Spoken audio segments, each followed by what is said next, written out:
Hello everyone, welcome to critical classes. इस lecture में हम most expected questions of civil engineering यहां पर डिस्कस कर रहे हैं। हमने लास्ट लेक्चर में टोटल 25 क्वेश्चंस डिस्कस कर लिए थे और आज हम 26th क्वेश्चन से स्टार्ट करेंगे। मैं आपको बताना चाहता हूं कि ये जो हम क्वेश्चंस करवा रहे हैं, these are the most expected questions for PPSC, JE, SDO and JK SSB and SSC JE and all other exams जो कि स्टेट लेवल के एग्जाम्स यहां पर रहते हैं, उनके लिए हम मोस्ट एक्सपेक्टेड क्वेश्चंस यहां पर करवा रहे हैं। ठीक है, हम यहां पर स्ट्रेंथ ऑफ मटेरियल्स के क्वेश्चंस डिस्कस कर रहे हैं। हमने टोटल 25 क्वेश्चंस डिस्कस कर लिए हैं। ठीक है, और हमारा जो target is about 80 to 90 questions हमने यहां पर कवर करने हैं ऑफ स्ट्रेंथ ऑफ मटेरियल्स। और मैं आपको एक चीज और यहां पर जो बताना चाहता हूं कि यहां पर सिर्फ स्ट्रेंथ ऑफ मटेरियल्स ही नहीं, हम इंजीनियरिंग मैकेनिक्स के भी क्वेश्चन साथ में कवर कर रहे हैं। ठीक है, सो आप अगर आपने अभी तक हमारा लास्ट लेक्चर नहीं देखा है स्ट्रेंथ ऑफ मटेरियल्स का, तो आप उसको देख सकते हैं। वहां पर हमने टोटल 25 क्वेश्चंस डिस्कस किए हैं। इसके साथ ही पैरेलल हमारी लाइव क्लासेस चल रही हैं for most expected questions of soil mechanics के भी लाइव लेक्चर्स हमारे साथ में चल रहे हैं। ठीक है, तो आप उनको भी देख सकते हैं और उसका जो डेली का टाइमिंग है दैट इज 3:30 PM। ठीक है, और आगे आने वाले दिनों में हम और भी सब्जेक्ट्स के मोस्ट एक्सपेक्टेड क्वेश्चंस लेके आने वाले हैं। हमारा जो टोटल टारगेट है दैट इज ऑफ 1000 क्वेश्चंस। ठीक है, 1000 क्वेश्चंस ऑफ सिविल इंजीनियरिंग हमने यहाँ पर कंप्लीट करवाने हैं। ठीक है, और हमारे यहाँ पर दो सब्जेक्ट्स अभी पैरेलली चल रहे हैं, स्ट्रेंथ ऑफ मटेरियल्स और सॉइल मैकेनिक्स। और आगे आगे आने वाले दिनों में हम और भी सब्जेक्ट्स के एक्सपेक्टेड क्वेश्चन जो है वो लेके आने वाले हैं। सो आज हम स्टार्ट करेंगे क्वेश्चन नंबर 26 से। ठीक है, सो चलिए स्टार्ट करते हैं। A cantilever beam of 6 meter length as shown in figure is subjected to linearly varying load which has maximum ordinate of 360 Newton per meter at the fixed end on the right. The moment as the function of x is. देखिए बहुत simple question है। आपको एक cantilever beam दिया है जिसकी length L है या 6 मीटर लेंथ है। ठीक है, और राइट एंड से फिक्स्ड है और जो लेफ्ट एंड है वो फ्री है। ठीक है, इसके ऊपर लीनियरली वेरिंग लोड लग रहा है। लीनियरली वेरिंग लोड को आप सिंपली यूनिफॉर्मली वेरिंग लोड भी बोल सकते हैं। और लीनियरली वेरिंग लोड का जो मैक्सिमम ऑर्डिनेट है वो कितना है, 360 न्यूटन पर मीटर। ऑर्डिनेट का क्या मतलब है, देखिए जब हम एक्स डायरेक्शन और वाई डायरेक्शन की बात करते हैं तो एक्स डायरेक्शन को हम क्या बोलते हैं, एब्सिसा बोलते हैं। ठीक है, और वाई डायरेक्शन को क्या बोलते हैं, ऑर्डिनेट बोलते हैं। ठीक है, सो किसी भी डायग्राम की जो मैक्सिमम हाइट होगी that will be called as the maximum ordinate. तो यहां पर लोडिंग डायग्राम की मैक्सिमम हाइट जो है वो कितनी है, 360 न्यूटन पर मीटर। इसका क्या मतलब है कि लोडिंग की जो इंटेंसिटी है वो मैक्सिमम कहां तक जा रही है, 360 न्यूटन पर मीटर तक जा रही है। ठीक है, सो इस लोडिंग डायग्राम के लिए आपको क्या निकालना है, मोमेंट निकालना है as a function of X. Very easy question.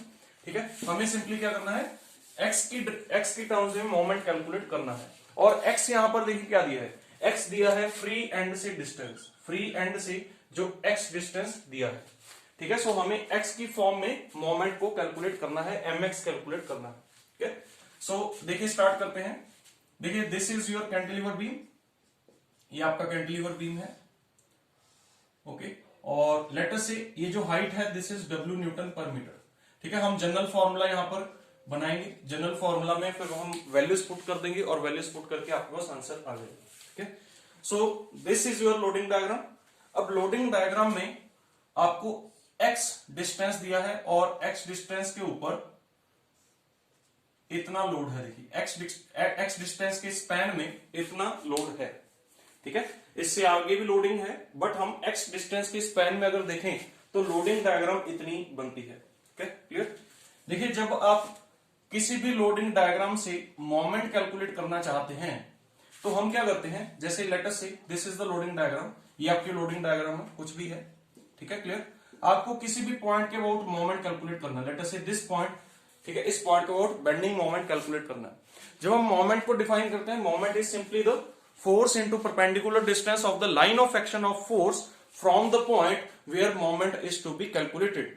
ठीक है, तो मतलब फोर्स को हम किससे मल्टीप्लाई करते हैं, perpendicular distance of the line of action of force से मल्टीप्लाई करते हैं। और वो perpendicular distance of line of action of force कहां से लेते हैं, जिस पॉइंट से आपको मोमेंट कैलकुलेट करना है उस पॉइंट के अबाउट या उस पॉइंट से परपेंडिकुलर डिस्टेंस आप फोर्स के लाइन ऑफ एक्शन का हमें लेना पड़ेगा। ठीक है, सो जब हम लोडिंग डायग्राम से मोमेंट कैलकुलेट करते हैं तो हम सिंपली क्या करते हैं, हम मोमेंट को लिखते हैं टोटल लोड इनटू जो लोडिंग डायग्राम का सेंट्रॉइड है, सेंट्रॉइड का डिस्टेंस ले लीजिए उस पॉइंट से जिस पॉइंट के अबाउट आप मोमेंट कैलकुलेट करना चाहते हैं। अगर आप बी पॉइंट के अबाउट मोमेंट कैलकुलेट करना चाहते हैं तो total load into this distance CB distance. ठीक है, सीबी डिस्टेंस जो है वो परपेंडिकुलर डिस्टेंस आपने लेना है, ना कि इंक्लाइन डिस्टेंस लेना है। This is wrong distance. ठीक है, परपेंडिकुलर डिस्टेंस लेते हैं हम हमेशा जब भी मोमेंट कैलकुलेट करना होता है, तो परपेंडिकुलर डिस्टेंस लेते हैं line of action of force का उस पॉइंट से जिस पॉइंट के अबाउट आपको मोमेंट कैलकुलेट करना है। ठीक है, so this is your moment. तो यही चीज हम यहां पर अप्लाई करेंगे। ठीक है, तो देखिए जब जो टोटल लोड होता है, total load is area of loading diagram, area of loading diagram. ठीक है, अगर आप area of loading diagram calculate कर लेंगे then it will be the total load. So देखिए हमें एक्स स्पैन का मोमेंट निकालना है, हमें मोमेंट किस पॉइंट के अबाउट निकालना है, इस पॉइंट के अबाउट निकालना है जो कि फ्री एंड से एक्स डिस्टेंस दूर है। ठीक है, सो यहां पर जो लोडिंग डायग्राम आपको गिवन है, इस लोडिंग डायग्राम का अगर आपको एरिया निकालना है तो देखिए ये एक ट्रायंगल है और ट्रायंगल का बेस कितना है एक्स। हमें इसकी हाइट नहीं पता है तो हमें इसकी हाइट निकालनी पड़ेगी। अगर हम हाइट को y मान लें, अगर हम हाइट को y मान लें तो देखिए एक आपके पास ये छोटा ट्रायंगल है, एक आपके पास ये बड़ा ट्रायंगल है। दोनों ट्रायंगल्स एक दूसरे के क्या है, सिमिलर हैं। और सिमिलर ट्रायंगल्स में कॉरेस्पॉन्डिंग साइड्स की रेशियोज क्या होती हैं, सेम होती है। तो कॉरेस्पॉन्डिंग साइड्स की रेशियोज देखिए, अगर छोटे ट्रायंगल की हाइट लें तो बड़े ट्रायंगल की हाइट लेंगे, और छोटे ट्रायंगल का बेस लीजिए तो बड़े ट्रायंगल का भी बेस लेना पड़ेगा। ठीक है, सो इसको सॉल्व करने के बाद y की वैल्यू जो आएगी, y की वैल्यू क्या आएगी, WX/L। ठीक है, so this will be the height of small triangle. ठीक है, सो अगर आपको स्मॉल ट्रायंगल की हाइट पता चल गई है तो इसको हम लिख सकते हैं यहाँ पर WX/L। ठीक है, सो अब हमें यहां पर क्या निकालना है, mx निकालना है, mx। ठीक है, mx क्या होगा, देखिए टोटल लोड क्या होगा, area of the loading diagram. Area of the loading diagram क्या होगा, half into base into height. ये क्या होगा, टोटल लोड, ये है आपका टोटल लोड। ठीक है, area of the loading diagram हमने लिया सिंपली। ठीक है, इनटू क्या करना पड़ेगा, जो लोडिंग डायग्राम का सेंट्रॉइड है उस सेंट्रॉइड का डिस्टेंस कहां से लेना पड़ेगा, उस पॉइंट से जिस पॉइंट के अबाउट आपको मोमेंट कैलकुलेट करना है। और कौन सा डिस्टेंस लेंगे, परपेंडिकुलर डिस्टेंस लेंगे। और परपेंडिकुलर डिस्टेंस यहां पर देखिए क्या बनता है, इसका सेंट्रॉइड उसके इस पॉइंट से कितना दूर होगा, x/3 डिस्टेंस दूर होगा। ठीक है, क्लियर। और देखिए लोडिंग डायग्राम जो है, लोडिंग जो है वो डाउनवर्ड है, लोडिंग डाउनवर्ड है, तो इस पॉइंट के अबाउट जब आप मोमेंट लेंगे तो ये हॉगिंग मोमेंट बनेगा, और हॉगिंग मोमेंट क्या होता है, हमेशा नेगेटिव होता है। तो यहां पर हम आगे माइनस भी लगाएंगे। ठीक है, क्लियर। तो अब इसको सॉल्व कर लीजिए, mx will be equal to w into X cube upon 6l, और साथ में आएगा माइनस। अब हम यहां पर w और l की वैल्यूज पुट कर देंगे। This is the general formula for mx, ये जनरल फॉर्मूला है for mx in case of UVL. ठीक है, तो अब हम यहां पर क्या करेंगे, वैल्यूज पुट करेंगे। w की वैल्यू क्या है, 360 into X cube upon 6 into L की वैल्यू क्या है, 6। तो इसको सॉल्व करने के बाद जो आंसर आएगा वो कितना आएगा, 6x क्यूब या -6x cube. So this will be your correct answer. तो आपको सिंपली जो एक पॉइंट ध्यान में रखना है वो ये है कि लोडिंग डायग्राम की वजह से जब भी आप मोमेंट निकालते हैं किसी भी पॉइंट के अबाउट, तो आप क्या करते हैं, area of the loading diagram into the distance of the centroid of the area from the point where moment is to be calculated। ठीक है, आपको ये चीज करनी होती है बस। ठीक है, सो इस तरीके से हम इस क्वेश्चन को सॉल्व कर सकते हैं। Okay, now next question.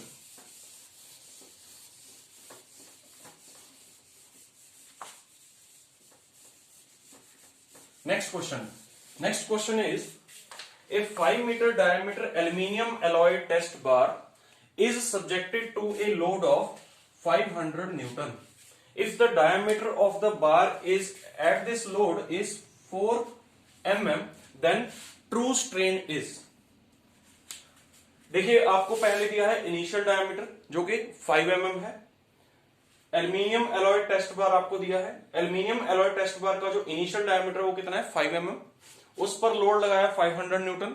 500 Newton लगाने की वजह से उसका जो डायमीटर हो गया वो कितना हो गया 4 mm न्यूटन हो गया।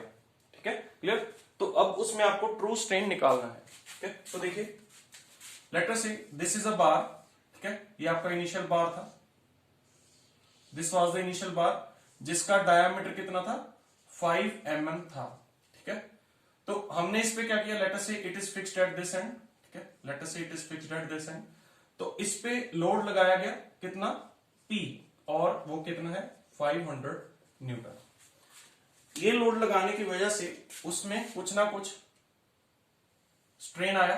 ठीक है, और उस स्ट्रेन की वजह से उसका जो फाइनल डायमीटर हुआ वो कितना हो गया 4 mm रह गया। ठीक है, 4 mm डायमीटर रह गया। ठीक है, सो ब्लू कलर से जो आपको दिख रहा है यहां पर वो फाइनल स्टेज है और ब्लैक कलर वाली इनिशियल स्टेज है। ठीक है, सो आप यहां पर नोटिस कर सकते हैं कि डायमीटर में चेंज आया, मतलब लेटरल स्ट्रेन चेंज हुआ। ठीक है, तो इसका मतलब लेंथ में भी चेंज आया हुआ। ठीक है, सो ट्रू स्ट्रेन, पहले तो ट्रू स्ट्रेन का आपको फॉर्मूला पता होना चाहिए। ट्रू स्ट्रेन क्या होता है? True strain is equal to log of 1 plus engineering strain. ये आपको फॉर्मूला पता है। ट्रू स्ट्रेन क्या होता है? log of 1 plus engineering strain. अब यहां पर एक जो इंपॉर्टेंट चीज है वो आपको मैं बताना चाहता हूं। इंजीनियरिंग स्ट्रेन को पॉजिटिव लेना है जब लेंथ इंक्रीज हो रही है, मतलब जब लेंथ इंक्रीज हो रही है तो इंजीनियरिंग स्ट्रेन को क्या लेना है पॉजिटिव, और जब इंजीनियरिंग स्ट्रेन को जब लेंथ डिक्रीज होगी तब इसको क्या लेना है नेगेटिव। तो यहां पर मैं प्लस माइनस डालूंगा। प्लस कब लेना है?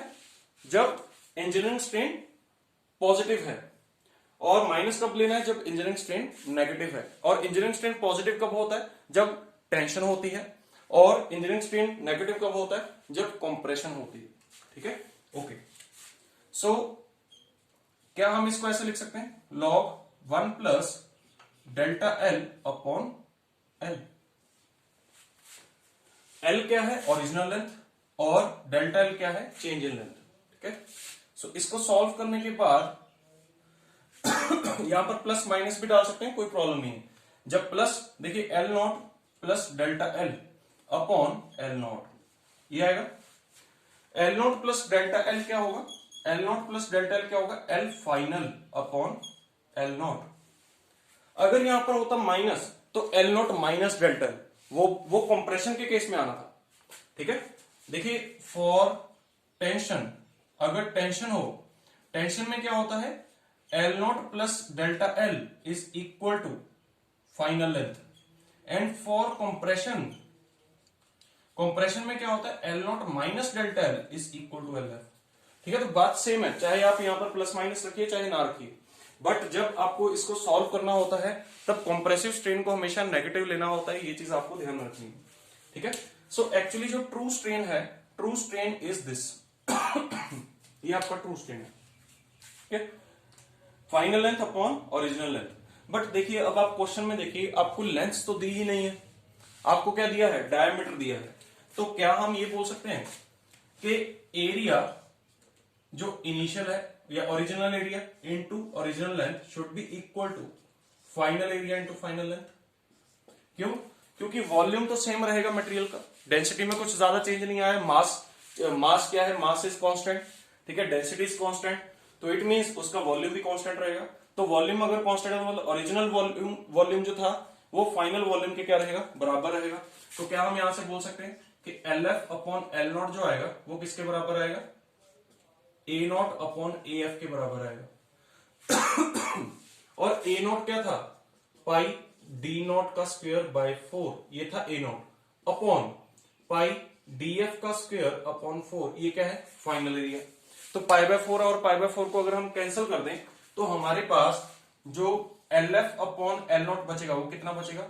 डी एफ का डी नॉट का स्क्वायर अपॉन डी एफ का स्क्वायर, ये बचेगा। अब आपको डायमीटर्स गिवन है, दोनों डायमीटर्स गिवन है। ठीक है, फाइनल भी गिवन है और इनिशियल भी गिवन है। क्या इसको ऐसे लिख सकते हैं? 2 into L N D naught upon D F, बिल्कुल लिख सकते हैं 2 into L N D naught upon D F. ठीक है, ये कैसे आया? लॉग ऑफ एक्स स्क्वायर क्या होता है, 2 आगे चला जाता है, लॉग ऑफ एक्स बन जाता है। ठीक है, तो वो प्रॉपर्टी हमने यहां पर लगाई है। Okay, so 2 into L N D naught कितना था 5 और डी एफ कितना है 4। ठीक है, सो इसको सॉल्व कर सकते हैं आप। 2 into log of 5 upon log of 5 minus log of 4। ठीक है, इसको आप सॉल्व कर सकते हैं। ठीक है, सॉल्व करने के बाद यहां पर आप चेक कर सकते हैं कि कौन सी ऑप्शन यहां पर करेक्ट है। ठीक है, 2 into log of 5 minus log of 4। Okay, इसको सॉल्व कर लेते हैं एक बार।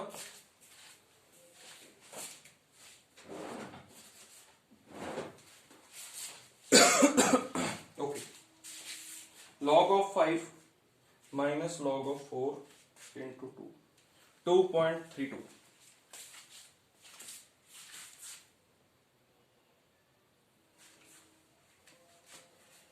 log of 1.25 into 2, sorry 0.45 is the correct answer. 0.45 is the correct answer. Okay, so ये आपका correct answer यहां पर रहेगा। ठीक है, आप इसको सॉल्व कर सकते हैं। log 5 माइनस log 4 और इंटू 2 भी करना है साथ में। ठीक है, okay, so now next question. तो यहां पर जो आपको मेन इंपॉर्टेंट कॉन्सेप्ट जो मैं आपको बताना चाहता था वो ये है। ठीक है, कि ट्रू स्ट्रेन जो लेना है वो log 1 प्लस एप्सिलॉन होता है या log 1 प्लस इंजीनियरिंग स्ट्रेन होता है। बट इंजीनियरिंग स्ट्रेन को आपने पॉजिटिव लेना है जब टेंसाइल है और नेगेटिव लेना है जब कंप्रेसिव है। ठीक है, और एक फॉर्मूला ट्रू स्ट्रेन का क्या है, log of final length upon original length. एक फॉर्मूला ट्रू स्ट्रेन का क्या है, 2 into log of original diameter upon final diameter. ये भी एक ट्रू स्ट्रेन का फॉर्मूला है। ओके,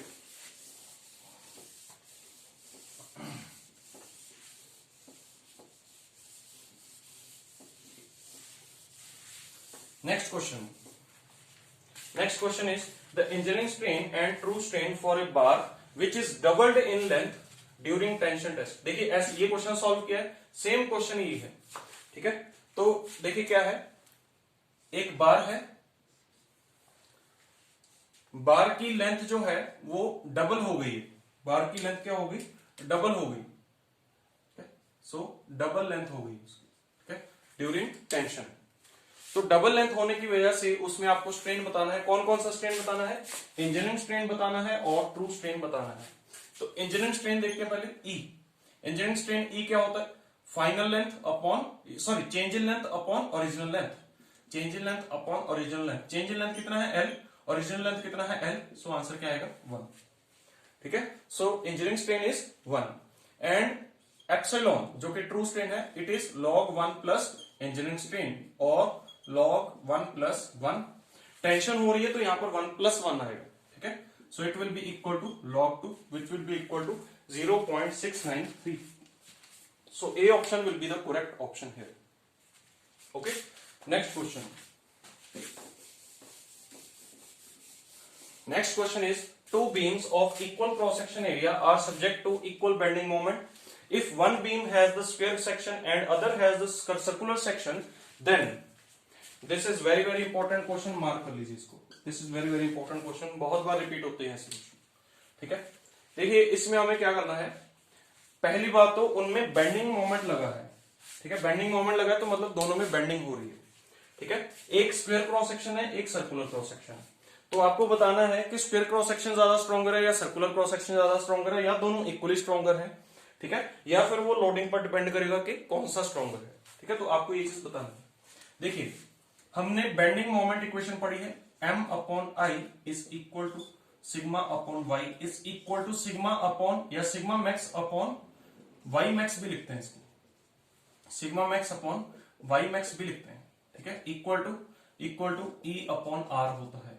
ठीक है, सो अगर आपको सिग्मा मैक्स निकालना है तो सिग्मा मैक्स क्या होगा, m into Y max upon I N. ठीक है, and it is equal to m into Z. ठीक है, z क्या होता है, यहां पर सेक्शन मॉडुलस होता है। ठीक है, z is the section modulus. Okay, अब मोमेंट आपको सेम दिया है दोनों में, देखिए equal bending moment, equal bending moment के लिए, ठीक है, किस जिसमें ज्यादा मैक्सिमम बेंडिंग स्ट्रेस प्रोड्यूस होगा वो वीक होगा। देखिए यहां पर मैं लिख रहा हूं नोट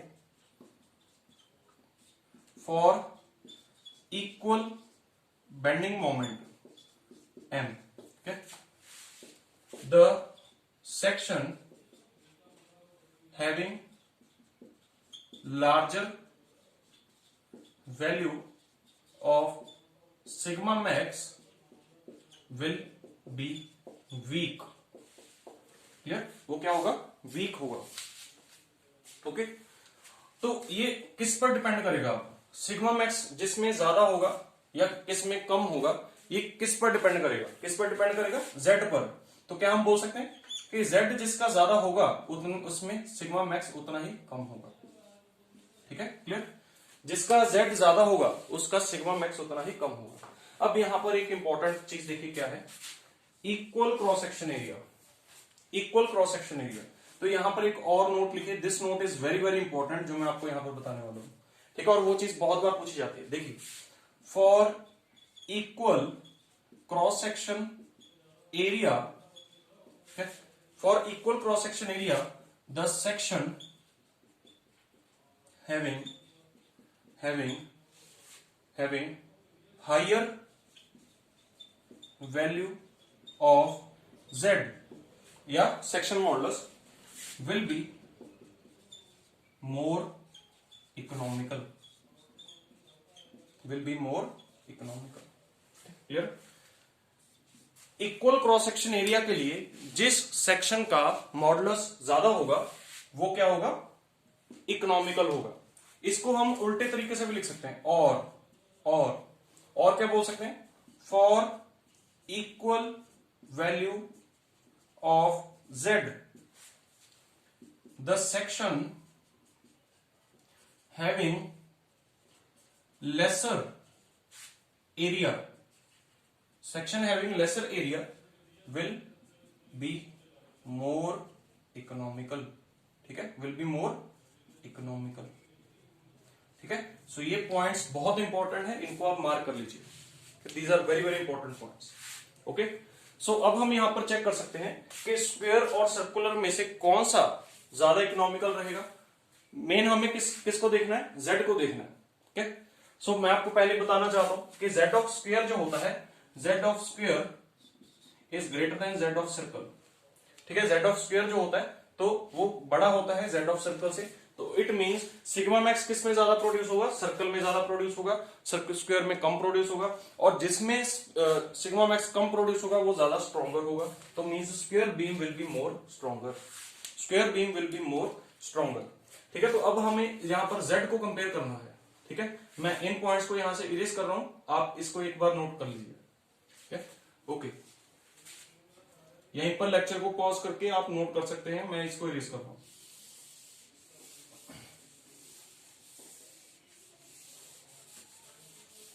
ओके, नेक्स्ट इज, अब देखते हैं z, पहले देखते हैं z ऑफ सर्कल।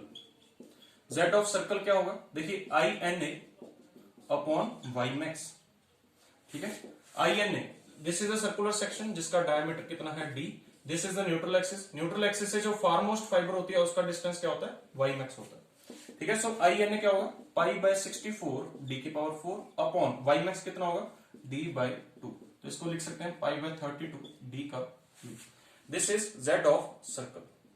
या फिर इसको ऐसे भी लिख सकते हैं, देखिए पाई डी स्क्वायर बाय 4 इंटू 8, तो इसको लिख सकते हैं इंटू डी, इसको लिख सकते हैं 1/8 into A into D, this is your z of circle, ठीक है। सिमिलरली z ऑफ स्क्वायर देखते हैं, z ऑफ स्क्वायर क्या होगा, I N A upon Y max, ठीक है। This is the square section, square section में क्या होगा, ये भी साइड है ये भी साइड है, तो वाई मैक्स कितना होगा, far most fibre from the neutral axis कितना होगा, a/2, ठीक है। सो आई एन ए क्या होगा, a की power 4 upon 12 upon Y max कितना है, वाई मैक्स इज a/2, ठीक है। सो इसको सॉल्व करिए, a³ by 6 या फिर a² इंटू a/6, या फिर क्या लिख सकते हैं 1/6 इंटू a इंटू ए। देखिए आपको area of cross section same दिया है, तभी मैंने यहां पर कैपिटल ए और कैपिटल ए में इसको कन्वर्ट कर लिया है। अब हमें किसके साथ कंपेयर करना है, देखिए इसको हम लिख सकते हैं a इंटू डी बाई 8 और इसको लिख सकते हैं a इंटू ए बाई 6। तो for same cross section area, अगर हम सर्कल का क्रॉस सेक्शन एरिया और स्क्वायर का क्रॉस सेक्शन एरिया सेम ले तो pi by 4 D square will be equal to A square होगा। ठीक है, सो यहां पर आप देख सकते हैं कि डी और ए में कैसा रिलेशन है। A is equal to underroot pi D by 2, underroot pi D by 2। तो अगर यहां पर हम वैल्यू पुट करें a इंटू स्मॉल ए की वैल्यू क्या है, underroot pi by 2 into D. ठीक है, so this will become underroot pi by 2 A D. ये है z ऑफ स्क्वायर और ये है z ऑफ सर्कल। तो यहां पर आप देख सकते हैं कि AD into under root pi by 2 और ये क्या है AD इंटू 1/8। तो आप देख सकते हैं कि इनमें से कौन सा बड़ा है। अंडररूट पाई बाई 2 की जो वैल्यू आएगी that will be equal to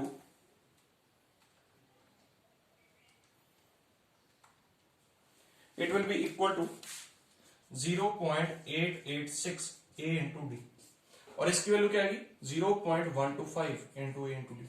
तो आप यहां पर देख सकते हैं कि z of square is greater than z of circle, तो it means square beam is more stronger. ठीक है, सो इस तरीके से आप इस क्वेश्चन को सॉल्व कर सकते हैं। ओके, सिमिलर तरीके से आपको रेक्टेंगल के साथ कंपैरिजन पूछ सकते हैं। ठीक है, ट्रायंगल के साथ कंपैरिजन पूछ सकते हैं, डायमंड के साथ कंपैरिजन पूछ सकते हैं, और वो सब कंपैरिजंस हमने हमारे ऐप पर जो हमारा लेक्चर्स अपलोडेड है वहां पर हमने पूरे इस चैप्टर को बहुत अच्छे से डिटेल में डिस्कस किया हुआ है। वहां पर हमने पूरा प्रॉपर कंपैरिजन भी किया हुआ है, तो आप वहां पर चेक कर सकते हैं। Okay, next question, for a column of length L, for a column of length L corresponding to the Euler's critical load is, ये क्वेश्चन हम पहले डिस्कस कर चुके हैं, ऐसा बिल्कुल सेम। ठीक है, जिसमें हमने 4 कॉलम्स लिए थे, तो बिल्कुल वैसे ही क्वेश्चन है। देखिए जब फिक्स्ड एट बोथ एंड्स हो कॉलम्स, जब column fixed at both end हो तो उसकी इफेक्टिव लेंथ कितनी होती है, effective length is equal to L/2 होती है। ठीक है, for column fixed at both ends, जब कॉलम दोनों एंड से फिक्स्ड हो तब उसके लिए जो इफेक्टिव लेंथ होती है कितनी होती है, L/2 होती है। और बकलिंग लोड का फॉर्मूला क्या होता है, pi square EI min upon L effective का स्क्वायर। तो यहां पर L इफेक्टिव की वैल्यू पुट करिए, pi square EI min upon L/2 का स्क्वायर। तो 4 आंसर आएगा, 4 4 pi square EI upon L का स्क्वायर। ठीक है, so this is your correct answer. Next question, A simply supported beam with width B, depth D carries a central load W and undergoes a deflection delta at the center. If the width and depth are interchanged, the deflection at the center of the beam will be। देखिए deflection जो है, deflection is always proportional, inversely proportional to 1/EI होता है। Deflection is always inversely proportional to 1/EI होता है। ठीक है, 1/EI से इनवर्सली प्रोपोर्शनल होता है। EI क्या होता है, फ्लेक्सुरल रिजिडिटी या फ्लेक्सुरल स्टिफनेस भी बोल सकते हैं। ठीक है, EI is called flexural rigidity. ठीक है, सो जिसका I बड़ा होगा, जिसका I बड़ा होगा उसका क्या होगा, उसकी डिफ्लेक्शन कम आएगी, जिसका I छोटा होगा उसकी डिफ्लेक्शन ज्यादा आएगी। ठीक है, सो I के साथ इनवर्सली प्रोपोर्शनल है। ठीक है, सो अगर हम डेल्टा का रिलेशन चेक करना चाहते हैं, देखिए अगर पहले जो आपका क्रॉस सेक्शन है बीम का वो B और D इस तरीके से, ठीक है, where B is the width and D is the depth, और उसके बाद उसको क्या कर दिया गया, इंटरचेंज कर दिया गया। ठीक है, this became D and this became B। तो अगर यहां पर डिफ्लेक्शन देखें तो यहां पर डिफ्लेक्शन कितनी आएगी, 1/BD3, और यहां पर डिफ्लेक्शन कितनी आएगी, ये Δ1 है, ये Δ2 है, Δ2 will be dB3। Okay, clear, Δ2 will be proportional to dB3/12। ठीक है, यहां पर भी by 12। ओके, सो अगर हम Δ1/Δ2 देखें तो Δ1/Δ2 क्या आएगा, Δ1/Δ2 will be equal to 1/BD3 upon 1/dB3। ठीक है, या फिर आप लिख सकते हैं dB3 अपॉन BD3। ओके, और you can say B² upon D²। ठीक है, so Δ1/Δ2 will be equal to B² upon D²। ये आपके पास रिलेशन आया।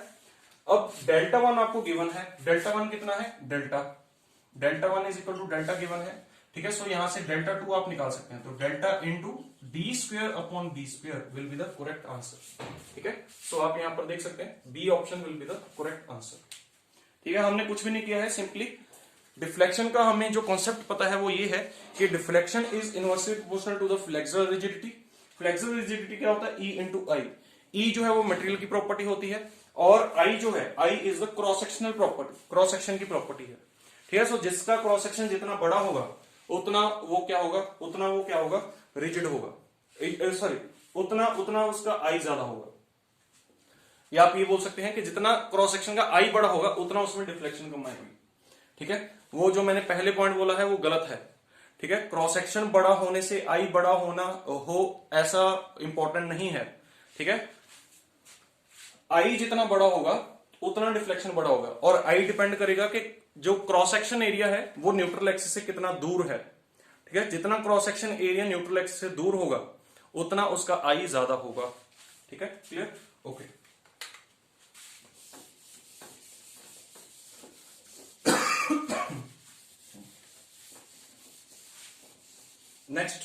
Next question.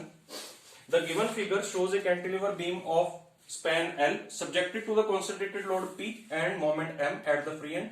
The deflection at the free end is given by, आपको फ्री एंड की deflection पूछी है और आपको बीम दे दी गई है जिसकी लेंथ L है, कैंटिलीवर बीम है, फ्री एंड पर कॉन्सेंट्रेटेड लोड भी लग रहा है और मोमेंट भी लग रहा है, ठीक है। तो इस केस को हम दो तरीके से सॉल्व कर सकते हैं, ठीक है। पहला केस या पहला तरीका जो है, पहले तरीके में हम सिंपली क्या करेंगे, स्ट्रेन एनर्जी मेथड लगा देंगे, ठीक है। स्ट्रेन एनर्जी मेथड हम लगा देंगे, ठीक है। लेट अस से एक्स डिस्टेंस पर जो स्ट्रेन एनर्जी होगी, स्ट्रेन एनर्जी क्या होगी, strain energy will be equal to M X square into E I, sorry M X square into D X upon 2EI, ठीक है। और एक्स का वेरिएशन कहां से कहां तक है, 0 to L तक है, ठीक है। सो कैस्टिग्लियानोस थ्योरम क्या बोलता है, कैस्टिग्लियानोस थ्योरम बोलता है कि deflection at that point where concentrated load is acting, ठीक है, the deflection is given by the partial derivative of strain energy with respect to the concentrated load. Castigliano's theorem की हेल्प से आप उस पॉइंट पर डिफ्लेक्शन कैलकुलेट कर सकते हैं जिस पॉइंट पर कॉन्सेंट्रेटेड लोड लग रहा है, और उस पॉइंट की जो डिफ्लेक्शन होती है that is given by the partial derivative of strain energy with respect to the P, with respect to the concentrated load, ठीक है। सो अगर हम डिफ्लेक्शन में यहीं पे u की वैल्यू पुट कर दें तो u की वैल्यू क्या है, 0 to L mx square dx upon 2EI, ये हमने u की वैल्यू यहां पर पुट कर दी है, ठीक है। सो इसको अगर हम डेल को अंदर ले जाएं तो डेल को अंदर ले जाएंगे तो यहां पर 0 से L del upon del P of, देखिए EI तो कांस्टेंट है, 1/2EI तो बाहर ले लेते हैं, ठीक है। mx का derivative with respect to del upon del P with respect to p क्या होगा, 2mx into del mx upon del p into dx। हमने कुछ भी नहीं किया है, सिंपली mx स्क्वायर का डेरिवेटिव लिया है विद रिस्पेक्ट टू p। देखिए मैं आपको बताना चाहता हूं, जैसे फॉर एग्जांपल y स्क्वायर का डेरिवेटिव लेना है विद रिस्पेक्ट टू x, कैसे लेते हैं, इसको कैसे लिखेंगे, 2y dy बाय dx ऐसे लिखेंगे। तो वही चीज हमने यहां पर की है, y की जगह पर पुट कर दीजिए mx का स्क्वायर, ठीक है, और d बाय dt पुट कर दीजिए, तो ये क्या होगा 2mx into del mx by del p, वही चीज यहां पर हमने लगाई है, ठीक है। सो इसको सॉल्व करने के बाद जो आपके पास आंसर आएगा वो क्या आएगा, 1/EI 0 to L mx del mx by del p into dx, ठीक है। So this will be the formula for deflection. तो बस यहां से अब हम डिफ्लेक्शन कैलकुलेट कर सकते हैं। सो 1/EI, ठीक है, 0 to L mx की वैल्यू पुट करते हैं, x पॉइंट पर या x डिस्टेंस पर mx कितना होगा, देखिए p इंटू एक्स कैसा है, काउंटर सॉरी क्लॉकवाइज कैसा होगा यहाँ पर नेगेटिव, और m भी नेगेटिव है या m भी क्लॉकवाइज है तो ये भी क्या होगा, negative. This is the value of mx, और del upon del p into minus px into minus m into dx। हमने कुछ भी नहीं किया है, सिंपली mx की वैल्यू पुट की है यहाँ पर, और mx की वैल्यू यहाँ पर आप कैलकुलेट कर सकते हैं from the free end. Okay, so 1 upon E I into 0 to L minus P X minus M, इसका derivative with respect to P क्या आएगा, देखिए minus P into X, minus X बचेगा, ठीक है, और माइनस एम का डेरिवेटिव क्या हो जाएगा 0, क्योंकि माइनस एम क्या है यहाँ पर कांस्टेंट है, माइनस एम क्या है कांस्टेंट, ओके। एम एक्स जो है, एम एक्स वेरिएबल था बट एम जो है वो कांस्टेंट है, एम तो यहाँ पर आपको दिया हुआ है, एम मान लीजिए यहाँ पर दे दिया 10 न्यूटन मीटर, ठीक है, तो ये तो कांस्टेंट है बट एम एक्स जो है एक्स के साथ वेरी करता है, ठीक है, तो इसलिए एम एक्स का डेरिवेटिव क्या आया था, एम एक्स को हमने वेरिएबल माना था और एम को हमने कांस्टेंट माना है, तो एम का डेरिवेटिव यहां पर 0 आएगा, एम एक्स का डेरिवेटिव हमने पहले कैलकुलेट कर लिया है, ठीक है, ओके। सो इसको सॉल्व करिए, 1 upon E I into integration of 0 to L minus या माइनस माइनस प्लस हो गया पी एक्स स्क्वायर माइनस या plus M X D X, ठीक है। सो इसका इंटीग्रेशन क्या है, 1 upon E I into p into X cube upon 3 plus M X square upon 2 0 to L, तो लिमिट्स पुट करिए, P L cube upon 3 E I plus M L square upon 2 ई आई, ठीक है। So correct option will B D option, D option will be the correct option, ठीक है, this will be your deflection, ठीक है, ये हमने क्या कैलकुलेट किया है, डिफ्लेक्शन एट फ्री एंड, ठीक है, फ्री एंड पर हमने डिफ्लेक्शन कैलकुलेट किया है, ठीक है, कुछ भी नहीं किया है हमने, कैस्टिग्लियानोस थ्योरम यहां पर अप्लाई की है। कैस्टिग्लियानोस थ्योरम के अकॉर्डिंग क्या होता है, the deflection at the point where concentrated load is acting, ठीक है, it is given by the partial derivative of the strain energy with respect to that concentrated load, ठीक है, तो वही चीज हमने यहां पर की है, ओके। इसको हम दूसरे तरीके से भी कर सकते हैं, दूसरे तरीके से कैसे करेंगे, दूसरा तरीका यहां पर हम मोमेंट एरिया मेथड भी लगा सकते हैं, ठीक है, मोमेंट एरिया मेथड से भी क्वेश्चन हो जाएगा, ठीक है, या फिर इसको हम इसी मेथड से कर सकते हैं बट उसमें हम दोनों को अलग अलग लेके करेंगे, ठीक है, सुपरपोजिशन मेथड यहां पर हम लगाएंगे, ठीक है, सुपरपोजिशन मेथड से हम क्या करेंगे, सिंपली यहां पर पी लोड ले लेंगे plus this is P load plus यहां पर मोमेंट एम, ठीक है, सो ये प्रिंसिपल ऑफ सुपरपोजिशन है, ठीक है, इसकी डिफ्लेक्शन प्लस इसकी डिफ्लेक्शन, इसकी वजह से जो डिफ्लेक्शन होती है वो हमेशा कितनी आती है, पी एल क्यूब अपॉन 3 ई ए, ठीक है, प्लस इसकी वजह से जो डिफ्लेक्शन होती है वो कितनी होती है, एम एल स्क्वायर अपॉन 2 ई ए, ठीक है, क्लियर। सो इस तरीके से आप यहां पर क्या कर सकते हैं, डिफ्लेक्शंस को दोनों को ऐड कर सकते हैं, वो भी आपका सेम आंसर ही आएगा, ठीक है, क्लियर। मोमेंट एरिया मेथड से भी आप इसको सॉल्व कर सकते हैं, मोमेंट एरिया मेथड से भी सॉल्व कर सकते हैं, ठीक है, ओके। नेक्स्ट क्वेश्चन,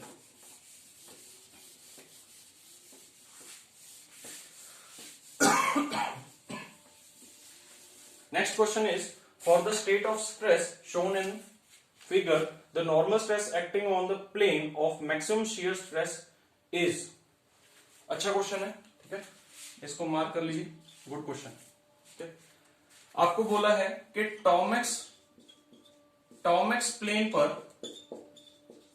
पर मैक्सिमम नॉर्मल स्ट्रेस कितना होगा, ये चीज आपसे पूछिए, या मैक्सिमम नॉर्मल स्ट्रेस नहीं, नॉर्मल स्ट्रेस कितना होगा, नॉर्मल स्ट्रेस कितना होगा टॉमेक्स प्लेन पर। देखिए जब आप मोहर सर्कल ड्रॉ करते हैं, late us say this is sigma, this is tau, ये आपका मोहर सर्कल है, ठीक है, मोहर सर्कल जब हम ड्रॉ करते हैं तो इसका जो एक्सट्रीम ये राइट एंड होता है, ये क्या होता है, सिग्मा P1, 0, और ये एंड क्या होता है, सिग्मा P2, 0, ठीक है, दिस इज योर टॉमेक्स प्लेन। देखिए ये आपका क्या है, टॉमेक्स प्लेन है, तो इसके कोऑर्डिनेट्स क्या होंगे, टॉमेक्स कॉमा, यहां पर जो कोऑर्डिनेट आता है वो किसका आता है, सेंटर का कोऑर्डिनेट आता है, sigma P1 plus sigma P2 by 2, 0, ठीक है, तो यहां पर क्या लिखेंगे, sigma P1 plus sigma P2 upon 2। तो अगर आपसे पूछा जाए कि नॉर्मल स्ट्रेस ऑन टॉमेक्स प्लेन कितना होता है, नॉर्मल स्ट्रेस ऑन टॉमेक्स प्लेन कितना होता है, sigma P1 plus sigma P2 by 2, ये होता है। अगर आपसे पूछा जाए टॉमेक्स कितना होता है, टॉमेक्स कितना होता है, sigma P1 minus sigma P2 by 2, ये होता है टॉमेक्स की वैल्यू, ये है नॉर्मल स्ट्रेस ऑन टॉमेक्स प्लेन, ठीक है, तो नॉर्मल स्ट्रेस ऑन टॉमेक्स प्लेन की जो वैल्यू आएगी, सिग्मा P1 कितना है, देखिए ये जो स्ट्रेस एलिमेंट है, इस स्ट्रेस एलिमेंट में इस प्लेन पर सिर्फ नॉर्मल स्ट्रेस लगा है, इस प्लेन पर भी सिर्फ नॉर्मल स्ट्रेस लग रहा है। तो जिस प्लेन पर शियर स्ट्रेस एक्ट नहीं कर रहा है वो प्लेन क्या होता है, यहाँ पर प्रिंसिपल प्लेन होता है। तो it means this is your principal stress sigma P1 and this is your principal stress sigma P2।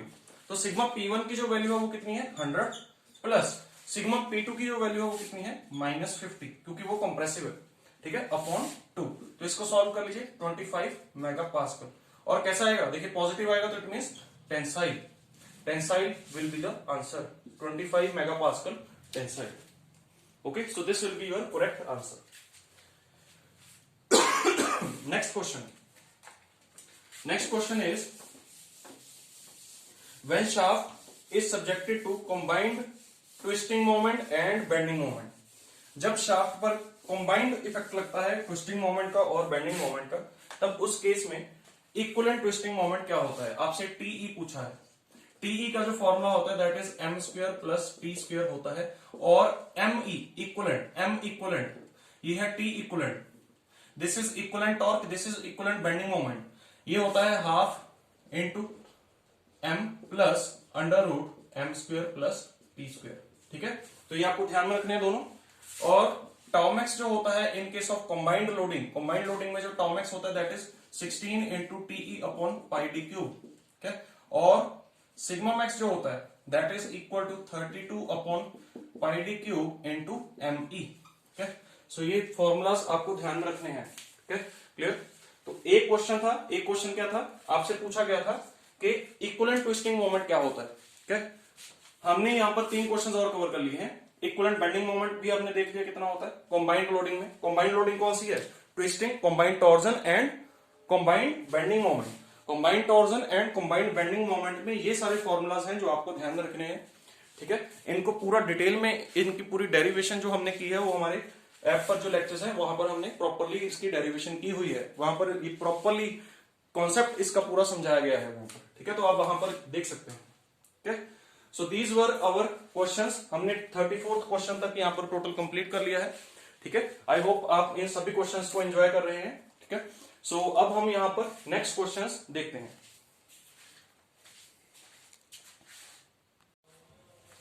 Okay, so let's start with next question.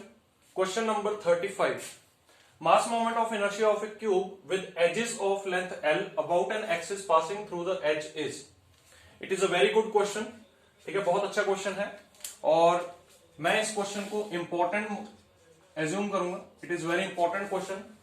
Mass moment of inertia या moment of inertia के concept में ऐसे question को थोड़ा सा difficult माना जाता है, ठीक है। सो इस क्वेश्चन को हम सॉल्व करते हैं और देखते हैं किस तरीके से मोमेंट ऑफ इनर्शिया इसका कैलकुलेट करेंगे। सबसे पहले हम देखते हैं कि क्वेश्चन क्या पूछा गया है।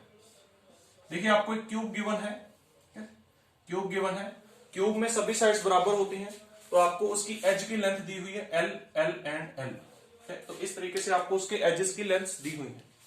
आपसे पूछा है कि किसी एक एज के अबाउट उसका मास मोमेंट ऑफ इनर्शिया क्या होगा, ठीक है। कोई भी एक एज ले लेते हैं, लेट अस से हमने ये एज ले लिया, ये एज हमने ले लिया इसका, देखिए दिस एज। तो इस एज के अबाउट अगर इसको रोटेट किया जाए तो what will be its moment of inertia, हमें ये चीज कैलकुलेट करनी है, ठीक है। सो इसके लिए, इस क्वेश्चन को सॉल्व करने के लिए पहले आपको क्यूबॉइड का इनर्शिया पता होना चाहिए, ठीक है। क्यूबॉइड का मास मोमेंट ऑफ इनर्शिया पता होना चाहिए। देखिए क्यूबॉइड का जो मास मोमेंट ऑफ इनर्शिया होता है it is very similar to rod का मास मोमेंट ऑफ इनर्शिया। देखिए मैं आपको रॉड के साथ इसको रिलेट करके बताता हूं। ये एक रॉड है जिसकी लेंथ L है और मास M है। इसका इसके CG के अबाउट जो इनर्शिया होता है वो कितना होता है mL²/12। ये होता है इसका इसके CG के अबाउट इनर्शिया, ठीक है। इस रॉड को थोड़ी सी ब्रॉड कर देते हैं, देखिए इसको थोड़ा सा ब्रॉड कर दिया। अब क्या हुआ, इसकी एक लेंथ भी होगी और एक यहां पर इसकी विड्थ भी होगी, ठीक है। तो अब इसके इस एक्सिस के अबाउट जो इनर्शिया होगा वो कितना होगा, फिर से mL²/12 ही होगा। सॉरी इस एक्सिस के अबाउट नहीं, इस एक्सिस के अबाउट जो इनर्शिया होगा फिर से क्या होगा mL²/12 ही होगा। बट अगर हम इस एक्सिस के अबाउट इसका इनर्शिया देखें तो वो क्या होगा mB²/12 हो जाएगा। हमने कुछ भी नहीं किया है, सिंपली जिस लेंथ को एक्सिस काट रहा है उस एक्सिस का उस लेंथ का क्या कर देना, हमें स्क्वायर कर देना, ठीक है। देखिए जब ये एक्सिस है, इस एक्सिस के अबाउट जब ये रोटेट करेगा तो इस एक्सिस के अबाउट ये एक्सिस जो है ये लेंथ को काट रहा है, एल को काट रहा है, तो इस केस में इनर्शिया जो वो ml²/12 होगा। और जब एक्सिस बी को काटेगा तो उस केस में उसका इनर्शिया क्या होगा, mb²/12। अगर मान लीजिए इसका एक पोलर एक्सिस लें, अब पोलर एक्सिस क्या होगा, जो इन दोनों के इंटरसेक्शन के बिल्कुल परपेंडिकुलर होगा, इन दोनों एक्सिस के बिल्कुल परपेंडिकुलर होगा, सरफेस के परपेंडिकुलर होगा, ठीक है, इसको बोलेंगे पोलर एक्सिस। और जब हम पोलर एक्सिस के अबाउट इनर्शिया निकालते हैं तो तब हम क्या करते हैं, जो दो ट्रांसवर्स एक्सिस होते हैं, दो परपेंडिकुलर ट्रांसवर्स एक्सिस होते हैं, उनको ऐड कर देते हैं, तो आई एक्स एक्स प्लस आई वाई वाई कर देंगे सिंपली, ठीक है। तो यहां पर क्या इनर्शिया आएगा, ml²/12 प्लस mb²/12, ठीक है। This is X X axis and this is Y Y axis. X X axis दिया है और वाई वाई एक्सिस दिया है, तो हमें पोलर एक्सिस के अबाउट इनर्शिया निकालना था, जो कि जेड जेड एक्सिस है, ठीक है। Z Z axis is perpendicular to both X X and Y Y, तो यहां पर हम परपेंडिकुलर एक्सिस थ्योरम लगाते हैं। This is perpendicular axis theorem. और परपेंडिकुलर एक्सिस थ्योरम के अकॉर्डिंग क्या होता है, जो पोलर एक्सिस होता है उसके अबाउट जो इनर्शिया होता है, that is the sum of two perpendicular transverse axis, ठीक है। तो दो परपेंडिकुलर ट्रांसवर्स एक्सिस के अबाउट जो इनर्शिया है उसको हमने ऐड कर दिया, वो क्या बन गया, आपका पोलर एक्सिस के अबाउट इनर्शिया बन गया। इस फॉर्मूला को यूज करके अब हम यहां पर इस क्वेश्चन को सॉल्व करेंगे। देखिए कैसे, इसका सीजी, क्यूब का जो सीजी होगा वो लगभग यहां पर होगा। अब क्यूब का जो सीजी है, इसके यहां से पास होते हुए, सीजी से पास होते हुए हमारे पास तीन एक्सिस होंगे, ठीक है, क्लियर। अब जो हमने एज लिया है, इस एज के पैरेलल वाला एक्सिस इनमें से कौन सा है, देखिए एक एक्सिस एक्स है, एक एक्सिस वाई है, एक एक्सिस जेड है, ये है पीपी एक्सिस, ये है पीपी एक्सिस जो कि एज वाला एक्सिस है। तो मुझे आप बताइए कि जो एक्स एक्स एक्सिस है क्या ये पीपी के पैरेलल है, बिल्कुल है। जो वाई वाई एक्सिस है क्या ये पीपी के पैरेलल है, no, it is perpendicular to PP. जो जेड जेड एक्सिस है क्या ये पीपी के पैरेलल है, no, it is perpendicular to PP. तो जो पीपी के पैरेलल एक्सिस है वो सिर्फ कौन सा है, एक्स एक्सिस है। तो एक्स एक्सिस को हम यहां पर एज्यूम कर लेंगे कि सीजी एक्सिस है, और इस एक्सिस के अबाउट हम इनर्शिया इसका चेक कर लेंगे, सीजी के एक्सिस के अबाउट हमें इसका इनर्शिया पता होगा, ठीक है। और फिर पैरेलल एक्सिस थ्योरम लगा के हम पीपी एक्सिस के अबाउट भी इनर्शिया कैलकुलेट कर लेंगे, ठीक है, क्लियर। सो इस चीज को मैं यहां से इरेज कर रहा हूं। अब देखिए, जो अगर हम इसका इधर से व्यू देखें तो इधर से जो व्यू दिखेगा आपको, ये जो सरफेस है, ये वाला सरफेस ये दिखेगा आपको, ठीक है। तो मैं इस सरफेस को यहां पर ड्रॉ कर रहा हूं, देखिए ये सरफेस हमने ड्रॉ कर लिया, this is L and this is L. X X axis जो है, एक्स एक्सिस ये है जो मार्कर की डायरेक्शन में, ये दिस इज एक्स एक्सिस, ठीक है। तो मैं इसको एक्स एक्सिस यहां पर बोल रहा हूं, दिस इज एक्स एक्सिस। तो अगर इसका आई एक्स एक्स निकालना है जो कि सीजी से पास कर रहा है, ठीक है, तो वो क्या होगा, क्या हम लिख सकते हैं, ml²/12 प्लस ml²/12, बिल्कुल लिख सकते हैं जैसे हमने यहां पर किया था, ml²/12 प्लस mb²/12, ठीक है। तो वही चीज हमने यहां पर की है। X X axis is perpendicular to the surface, ठीक है, परपेंडिकुलर टू सरफेस है, तो ये एक तरह का पोलर एक्सिस है, ये एक तरह का क्या है, पोलर एक्सिस है, ठीक है। तो इसके अबाउट जो इनर्शिया होगा क्या होगा, ml²/12 प्लस ml²/12, जिसको हम लिख सकते हैं ml²/6। तो ये आ गया आपके पास एक्स एक्स एक्सिस के अबाउट इनर्शिया। अब हमें किसके अबाउट निकालना है, हमें पीपी के अबाउट निकालना है। अगर इधर से देखें तो पीपी आपको कहां पर दिखेगा, पीपी आपको यहां पर दिखेगा, दिस इज पी, ठीक है, या ई एक्सिस जो है, this is your PP axis, समझ आ गया, ये आपका पीपी एक्सिस है, ठीक है। इस मार्कर के अलोंग, इस मार्कर के अलोंग जो एक्सिस है वो क्या है, पीपी एक्सिस है। हमें सीजी एक्सिस के अबाउट इनर्शिया पता है, पीपी एक्सिस के अबाउट हम निकाल सकते हैं, कैसे निकालेंगे, parallel axis theorem. Parallel axis theorem के लिए आपको ये वाला डिस्टेंस चाहिए होगा, इस डिस्टेंस को बोलेंगे वाई बार, ठीक है। तो आप पैरेलल एक्सिस थ्योरम लगाइए, I parallel is equal to I CG plus area into Y bar का स्क्वायर। बट यहां पर एरिया नहीं आएगा क्योंकि मास मोमेंट ऑफ इनर्शिया की बात करें तो यहां पर क्या आएगा, मास मोमेंट ऑफ इनर्शिया की बात करें तो इसलिए यहां पर क्या आएगा, मास, ओके।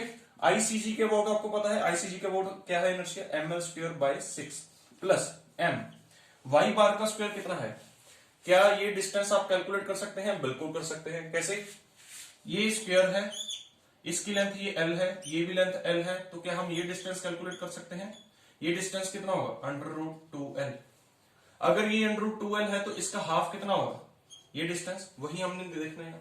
ठीक है, तो this y bar will be equal to √2l/2।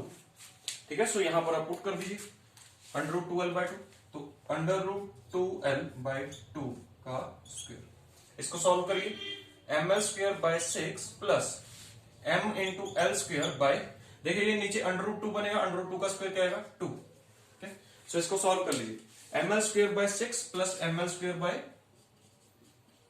1/6 plus 1/2। ठीक है, ml² इंटू ये क्या आएगा 6, 1 plus 3।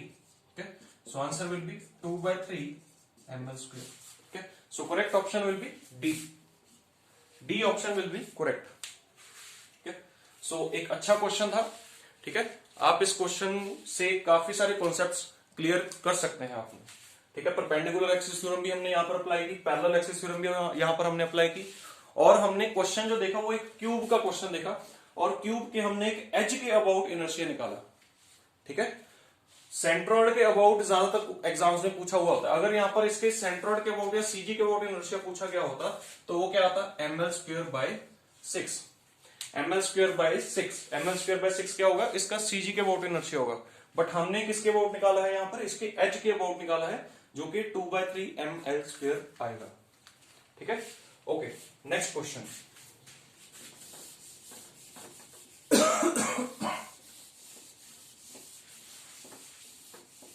Next question is spring का क्वेश्चन है। देखिए स्प्रिंग का क्वेश्चन है, for two springs having same stiffness K are in series the equivalent stiffness is. दो स्प्रिंग्स को आपने सीरीज में लगा दिया। ठीक है, सो इस केस में स्टिफनेस क्या होगी, this is K, this is K। ठीक है, जो मतलब इंडिविजुअल स्प्रिंग्स की जो स्टिफनेस है वो क्या है, K। ठीक है, तो आपको इसके कंबाइंड कनेक्शन की यहां पर स्टिफनेस बतानी है। जब सीरीज में हम स्प्रिंग्स को लगाते हैं तो वहां पर जो K इक्विवेलेंट होता है वो क्या होता है, 1/K equivalent is equal to 1/K1 plus 1/K2 plus जितने भी आपने सीरीज में स्प्रिंग्स लगाए हैं उन सबका फ्रैक्शन यहां पर हम ऐड करेंगे। ठीक है, so 1/K plus 1/K will be equal to 1/K equivalent. ठीक है, सो इसको सॉल्व कर लीजिए, K एलसीएम और ऊपर आएगा 2, 1/K equivalent, so K equivalent will be equal to K/2। यहां पर एक इंपॉर्टेंट चीज जो है वो ये है कि जब आप स्प्रिंग्स को सीरीज में लगाते हैं तो जो इक्विवेलेंट स्टिफनेस है वो कम आती है। ठीक है, जब आप स्प्रिंग्स को सीरीज में लगाएंगे तो इक्विवेलेंट स्टिफनेस जो आएगी वो कम आएगी, इंडिविजुअल स्प्रिंग से कम आएगी। ठीक है, लेकिन जब हम स्प्रिंग्स को पैरेलल में लगाएंगे, अगर मान लीजिए यही स्प्रिंग्स को हमने पैरेलल में लगाया होता, ठीक है, इस तरीके से, तब वहां पर क्या होता है, स्टिफनेस जो है वो ऐड हो जाती है। ठीक है, K1 प्लस K2, तो पैरेलल में स्टिफनेस ऐड होगी और सीरीज में स्टिफनेस क्या होगी, कम हो जाएगी, और वहां पर जो इक्वेशन जो सेटिस्फाई करेगी उस रिलेशन को वो ये वाली इक्वेशन होगी। ठीक है, सो यहां पर करेक्ट ऑप्शन क्या आएगा, B option will be the correct option. Okay, next question, a car moving with, देखिए ये इंजीनियरिंग मैकेनिक्स का क्वेश्चन था, ये भी इंजीनियरिंग मैकेनिक्स का क्वेश्चन है जो अभी हम करने वाले हैं। स्प्रिंग्स का क्वेश्चन जो है ये सॉन्ग का क्वेश्चन है। ठीक है, ओके, सो इंजीनियरिंग मैकेनिक्स का क्वेश्चन देखते हैं next. A car moving with uniform acceleration covers 450 meter in 5 second interval and covers 700 meter in next 5 second interval. The acceleration of the car is, देखिए question में क्या बोला गया है, एक कार है, ठीक है, ये कार पहले 5 सेकंड में कितना ट्रेवल करती है, 450 मीटर ट्रेवल करती है, और अगले 5 सेकंड में ये कार जो है 750 मीटर ट्रेवल करती है। This is the time interval of 5 second and this is again the time interval of 5 second. ठीक है, क्लियर। तो इस तरीके से कार जो है वो ट्रेवल कर रही है। यहां पर आपको जो एक इंपॉर्टेंट चीज दी है वो क्या है, यूनिफॉर्म एक्सेलरेशन, यूनिफॉर्म एक्सेलरेशन से मूव कर रही है कार। ठीक है, सो आपको बोला है कि उसकी एक्सेलरेशन कितनी होगी, ये आपसे पूछा गया है। ठीक है, सो देखिए, फॉर फर्स्ट 5 सेकेंड इंटरवल। अगर फर्स्ट 5 सेकेंड इंटरवल के लिए देखें तो क्या हम लिख सकते हैं, s is equal to ut plus half at square. This is the equation of motion. Clear? s क्या है यहां पर, distance travelled, u is the initial velocity, t is the time interval, a is the acceleration. Okay, distance कितना travel किया पहले 5 second में, 450 metre. u क्या है, अब देखिए यहां पर मिस्टेक होती है। इनिशियल वेलोसिटी आपको क्वेश्चन में नहीं गिवन है, तो आपने अपनी तरफ से उसको जीरो एज्यूम नहीं करना है, आप उसको u ही एज्यूम करेंगे। ठीक है, इनिशियल वेलोसिटी इज u, ठीक है, इनटू t कितना है 5 second plus half into acceleration कितनी है, एक्सेलरेशन कितनी दी है हमें नहीं पता है, वही तो हमें कैलकुलेट करनी है, इनटू टी स्क्वायर 5 का स्क्वायर। तो यहां से जो इक्वेशन बनी ये क्या बनी, 5u plus 25a upon 2, this is equal to 450। तो ये इक्वेशन हमारे पास फर्स्ट इक्वेशन बनी। क्लियर? अब देखिए नेक्स्ट 5 इंटरवल में उसने कितना ट्रेवल किया, 700 मीटर ट्रेवल किया नेक्स्ट 5 सेकेंड इंटरवल में। ठीक है, so for next 5 second interval, अब देखिए यहां पर मैं एक इंपॉर्टेंट चीज बताना चाहता हूं। जब हम यहां पर नेक्स्ट 5 सेकेंड इंटरवल लेंगे तो इस टाइम तक यहां की जो वेलोसिटी है इसको हम इनिशियल वेलोसिटी अज्यूम करेंगे, क्योंकि अब इस 700 मीटर के लिए यहां वाली वेलोसिटी क्या है, इनिशियल वेलोसिटी है, और जो कि हमें नहीं पता है। ठीक है, हमें तो यहां वाली इनिशियल वेलोसिटी नहीं पता थी, तो यहां वाली कहां पता होगी अभी। ठीक है, तो हम क्या करेंगे, यहां पर इक्वेशन में एक और अननोन ना ऐड हो, उसके लिए हम फिर क्या करेंगे, हम इसको, क्योंकि एक्सेलरेशन सब जगह यूनिफॉर्म है, तो हम ऐसा करते हैं, हम इसी को इनिशियल पॉइंट मानते हैं। इसी को अगर इनिशियल पॉइंट माने तो हम यहां से लेके यहां तक का टाइम कितना है, 10 सेकेंड है। डिस्टेंस कितना हो गया, 450 प्लस 700, और एक्सेलरेशन तो यूनिफॉर्म ही है, और इनिशियल वेलोसिटी वही है जो पहले थी। ठीक है, सो यहां पर हम एक दूसरी इक्वेशन बना सकते हैं। क्या होगी दूसरी इक्वेशन, तो यहां पर आप लिखेंगे फॉर टोटल 10 सेकेंड इंटरवल। ठीक है, हमने क्या किया, हमने ये 5 सेकेंड इंटरवल नहीं लिया। क्यों नहीं लिया, क्योंकि इसमें इनिशियल वेलोसिटी चेंज हो जाएगी। इनिशियल वेलोसिटी इसमें अब जो पहले यहां वाली u थी, यहां वाली इनिशियल वेलोसिटी क्या थी, u, तो यहां वाली कुछ u डैश हो जाएगी जो हमें नहीं पता है, तो मतलब हमारा थर्ड अननोन एक ऐड हो जाएगा। ठीक है, क्लियर? तो उस थर्ड अननोन को अवॉइड करने के लिए हमने क्या किया, हमने यहीं से मोशन को स्टार्ट किया। ये टोटल 10 सेकेंड वाला हमने इंटरवल लिया। ठीक है, उसमें क्या होगा, हमें बेनिफिट क्या होगा कि हम यहां पर इनिशियल वेलोसिटी को u ही यूज कर सकेंगे। ठीक है, एक्सेलरेशन आपकी कांस्टेंट है, तो यहां पर अब आप इक्वेशन लगाइए, तो s is equal to ut plus half at square.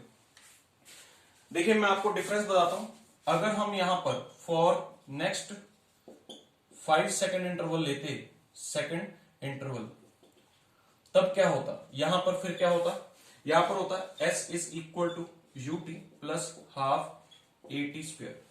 यहां पर आ जाना था u डैश, और यहां पर आना था 700 equal to u dash into t कितना आएगा 5 प्लस हाफ इंटू a कितना आएगा हमें नहीं पता है, इंटू 5 का स्क्वायर।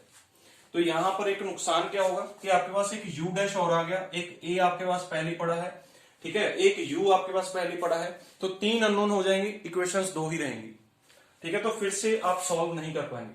लेकिन अब यहां पर देखिए, यहां पर क्या होगा, हम करेंगे 700 प्लस 450 कितना आएगा 1150 इक्वल टू, यहां पर अब u डैश नहीं लगाने की जरूरत, क्यों, क्योंकि इनिशियल वेलोसिटी यहीं से स्टार्ट कर रहे हो तो u ही रहेगी, into 5 plus half into a कितना रहेगा, a कितना होगा, a हमें नहीं पता है, इंटू 5 स्क्वायर। तो यहां पर आपके पास एक ये बेनिफिट हो गया, सॉरी यहां पर 10 आएगा, 10 सेकेंड इंटरवल ले रहे हैं हम इस बार। ठीक है, सो 10 का स्क्वायर, सो यहां पर ये बेनिफिट हो गया आपको। ठीक है, it will become 50a equals to 150। तो दो इक्वेशंस, दो अननोन्स अब आप सॉल्व कर सकते हैं। एक्सेलरेशन भी आपको मिल जाएगी और इनिशियल वेलोसिटी भी आपको मिल जाएगी। ठीक है, सो इस इक्वेशन में से इसको माइनस, इस इक्वेशन का डबल करके इसमें से माइनस कर देता है, तो क्या बनेगा 900 इक्वल्स टू, यहां पर आएगा 10u प्लस 25a। ठीक है, ये हमने माइनस कर दी, हमने इस इक्वेशन का पूरी का डबल कर दिया, डबल करके इसमें से माइनस कर दिया सेकंड इक्वेशन से, तो यहां पर बनेगा 150 इक्वल टू 0 प्लस 25a। तो a की जो वैल्यू आएगी कितनी आएगी 6 मीटर पर second square. So correct answer will B, sorry यहां पर 150 एंड यहां पर आएगा 250, सॉरी दिस विल बिकम 250, ठीक है। तो 250 अपॉन 25 विल बी 10 मीटर पर second square. So D option will be the correct answer, ठीक है। और इसके अलावा आप अब u भी कैलकुलेट कर सकते हैं। u कितना आएगा, u will be equal to 450 minus half into a 10 है इंटू 5 का स्क्वायर अपॉन 5, ठीक है। तो यहां से आप u भी कैलकुलेट कर सकते हैं। 450 माइनस ये आएगा 25 इंटू 125 अपॉन 5, ठीक है। सो इसको सॉल्व कर लीजिए, दिस विल बिकम 325 अपॉन 5, ठीक है। सो 5, ओके। सो 65 मीटर पर second will be your initial velocity, ठीक है। सो गलती से भी u को 0 नहीं लेना है, क्योंकि आपको यहां पर कहीं पर भी मेंशन नहीं किया है कि कार ने रेस्ट से स्टार्ट किया या फिर इनिशियल वेलोसिटी उसकी u 0 थी, यहां पर कहीं पर भी मेंशन नहीं है वो चीज, ठीक है। सो एक्चुअली इनिशियल वेलोसिटी इसकी कितनी थी 65 मीटर पर second, okay. Next question is proof resilience may be defined as. Proof resilience क्या होता है, बहुत बार डिस्कस कर चुके हैं प्रूफ रेजिलेंस के बारे में। देखिए मैंने आपको बताया था, सबसे पहले तो प्रूफ रेजिलेंस को समझने के लिए आपको स्ट्रेन एनर्जी पता होना चाहिए। स्ट्रेन एनर्जी क्या होता है, स्ट्रेन एनर्जी क्या होता है, जब भी आप किसी बॉडी को इलास्टिकली डिफॉर्म करते हैं, within elastic limit deform करते हैं, तो वहां पर जो आपने वर्क किया that work gets stored in the body in the form of an energy, with that energy is used for the recovery of original shape and size, ठीक है। And this energy is called the strain energy. जब भी आप किसी body को elastic limit के within deform करते हैं, तो जो आपने डिफॉर्म करते हुए वहां पर वर्क किया है, वो वर्क जो है वो एनर्जी की फॉर्म में स्टोर हो जाता है इन द बॉडी, और यही एनर्जी बॉडी को अपनी ओरिजिनल शेप और साइज को रिकवर करने में हेल्प करती है। इसी एनर्जी को हम क्या बोलते हैं, स्ट्रेन एनर्जी बोलते हैं।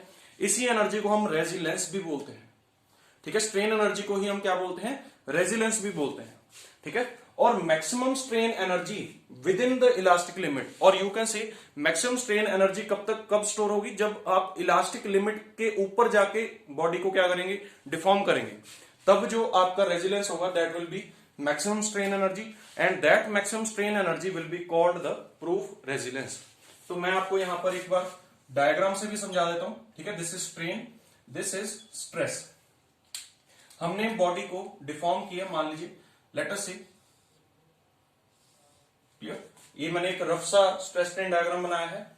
This is B point and this is A point. A point proportional limit है, बी पॉइंट जो है ये क्या है, इलास्टिक लिमिट। बी पॉइंट क्या है, इलास्टिक लिमिट है, ए पॉइंट क्या है, प्रोपोर्शनल लिमिट।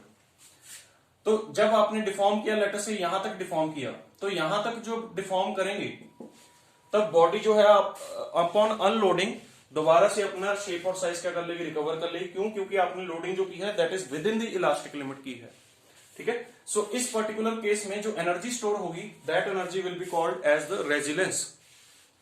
अब मान लीजिए आपने जो डिफॉर्मेशन की वो एट इलास्टिक लिमिट तक की, जाके आपने पूरी डिफॉर्मेशन जो की वो इलास्टिक लिमिट तक कर दी, तब जो स्ट्रेन एनर्जी स्टोर होगी that strain energy will B maximum strain energy, और उसी मैक्सिमम स्ट्रेन एनर्जी को हम क्या बोलेंगे, यहां पर प्रूफ रेजिलेंस बोलेंगे।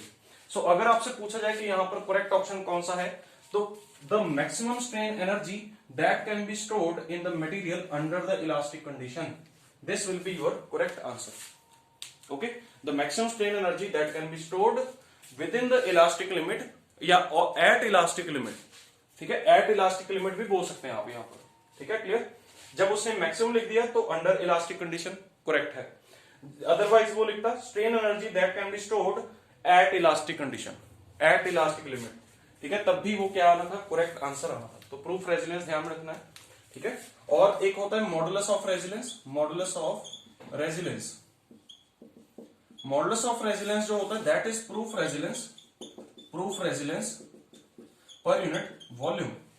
Proof resilience per unit volume is modulus of resilience. तो अगर मॉडुलस ऑफ रेजिलियंस यहां पर पूछा होता तो ऑप्शन कौन सी करेक्ट होती? बी ऑप्शन करेक्ट होती। Maximum strain energy that can be stored per unit volume, तब क्या होता? मॉडुलस ऑफ रेजिलियंस करेक्ट होना था, ठीक है, क्लियर, ओके। अगर आपसे पूछा होता सिर्फ रेजिलियंस तो work done is straining the material, but यहां पर within the elastic limit भी लिखा होना था वहां पे, ठीक है, okay. Next question is in a hardness test L is the load in kg, D is diameter of the ball and small d is the diameter of the indentation in mm. Brinell hardness number जो होता है BHN से represent करते हैं and it is applied load या load applied upon area of indent, okay, area of indent, ठीक है। load applied कितना है? L upon area of indent जो है that is pi D upon 2 into D plus under root D square minus D square होता है, ठीक है। सो इस फॉर्मूला को आप करेक्ट ऑप्शन यहां पर बोलेंगे, सॉरी यहां पर माइनस है, here it will be minus. So यहां पर जो करेक्ट ऑप्शन रहेगा वो कौन सा रहेगा? B option will be the correct option, ठीक है, clear. So B option will be the correct option, ठीक है। This is your Brinell hardness number. Brinell hardness test के बारे में जो आपको एक चीज और ध्यान में रखनी है, यहां पर जो इंडेंटर यूज किया जाता है, इंडेंटर यूज किया जाता है that is steel ball indenter, steel ball indenter use किया जाता है, ठीक है, स्टील बॉल इंडेंटर यूज किया जाता है, ठीक है। ये चीज आपको ध्यान में रखनी है, ठीक है। और इंडेंटर का ही यहां पर जो डायमीटर दिया हुआ है वो क्या दिया हुआ है? कैपिटल डी दिया हुआ है, ठीक है, क्लियर। इसके अलावा जो और टेस्ट होते हैं, एक होता है रॉकवेल हार्डनेस टेस्ट, ठीक है, रॉकवेल हार्डनेस टेस्ट होता है, ठीक है। इसके अलावा ब्रिनल हार्डनेस टेस्ट होता है, ठीक है, ब्रिनल हार्डनेस जो अभी हमने डिस्कस किया। इसके अलावा एक होता है विकर्स हार्डनेस टेस्ट, और एक होता है नूप हार्डनेस टेस्ट, ठीक है, नूप हार्डनेस टेस्ट। एक होता है मोहर्स हार्डनेस टेस्ट, ठीक है। These 4 test are based on indents, ठीक है, ये इंडेंट्स पर बेस्ड है। And Mohs test is based on scratch, ठीक है, scratch. Mohs test is based on scratch. Mohs test जो है वो स्क्रैच पर बेस्ड है, जबकि बाकी सारे क्या हैं? इंडेंट्स पर बेस्ड हैं, ठीक है। इनमें से एक जो और इंपॉर्टेंट चीज ध्यान रखिए, नूप हार्डनेस टेस्ट जो है इट इज यूज्ड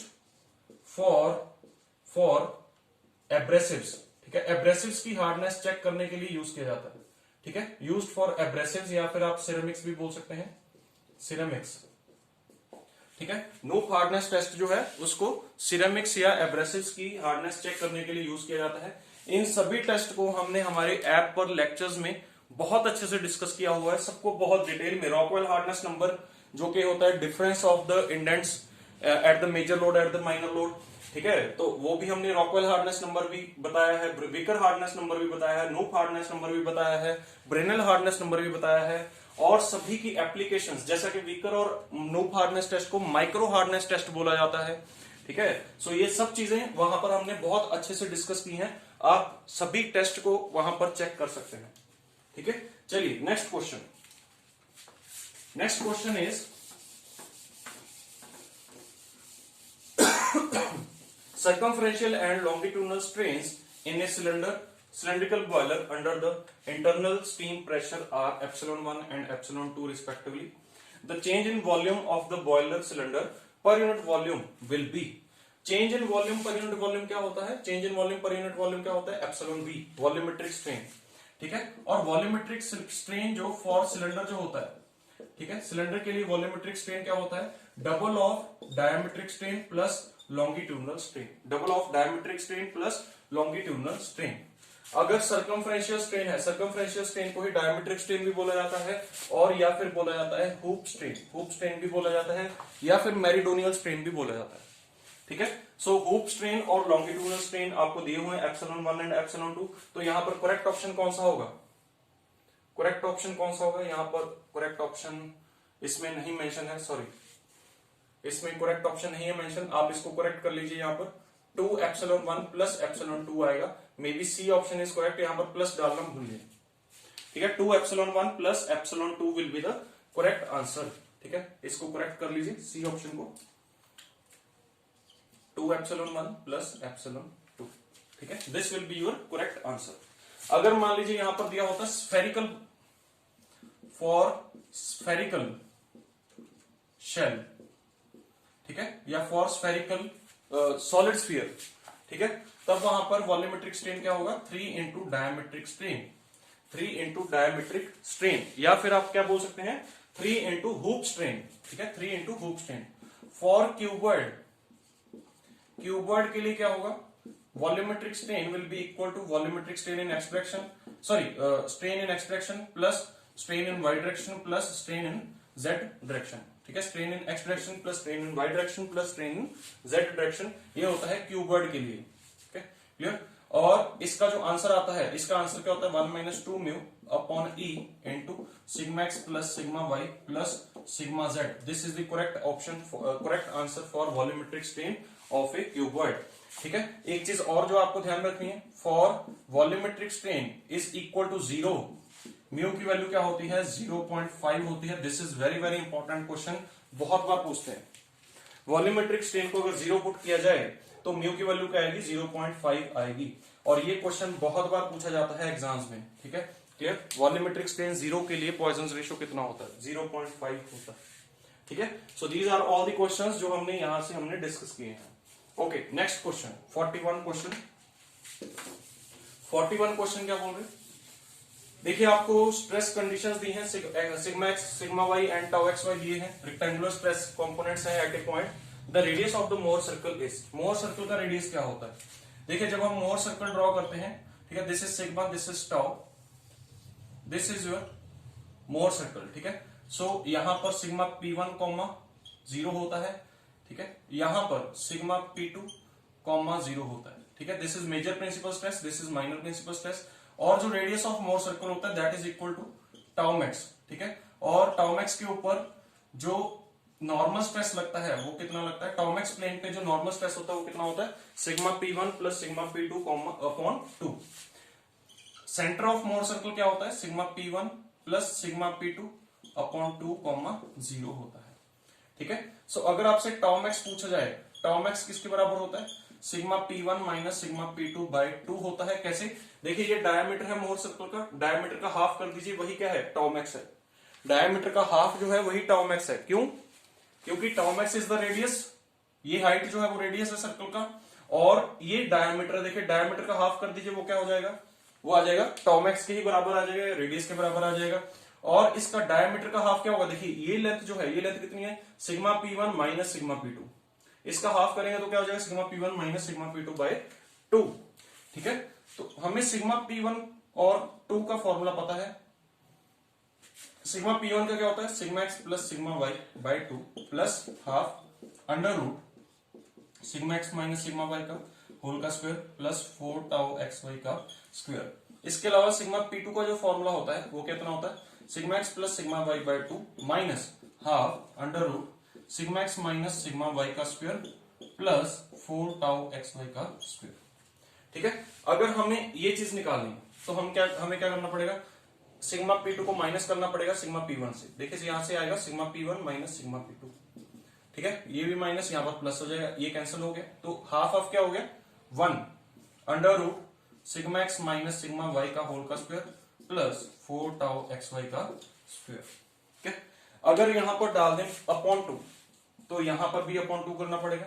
तो this is the radius of Mohr circle, यही आपका रेडियस ऑफ मोर सर्कल है। ऑप्शन मैच कर लीजिए कौन सी करेक्ट है, यहाँ पे B option is correct, B option is correct. Okay, so B, sorry B नहीं है, D option is correct, D option is correct, sorry. ठीक है, यहां पर sigma X minus sigma Y का होल स्क्वायर है, sigma X minus sigma Y का whole square कर लीजिए या फिर sigma Y minus sigma X का होल स्क्वायर कर लीजिए, बात सेम।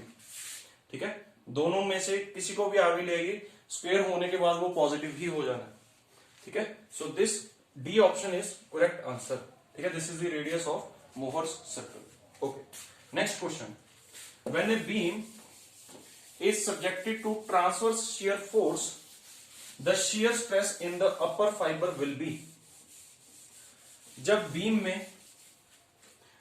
में किसी भी सेक्शन पर, late us say this is the beam, ठीक है, हमने यहां पर बीम का कोई भी सेक्शन काटा, जब यहां से सेक्शन काटा तो लेट अस से the section is this D and D.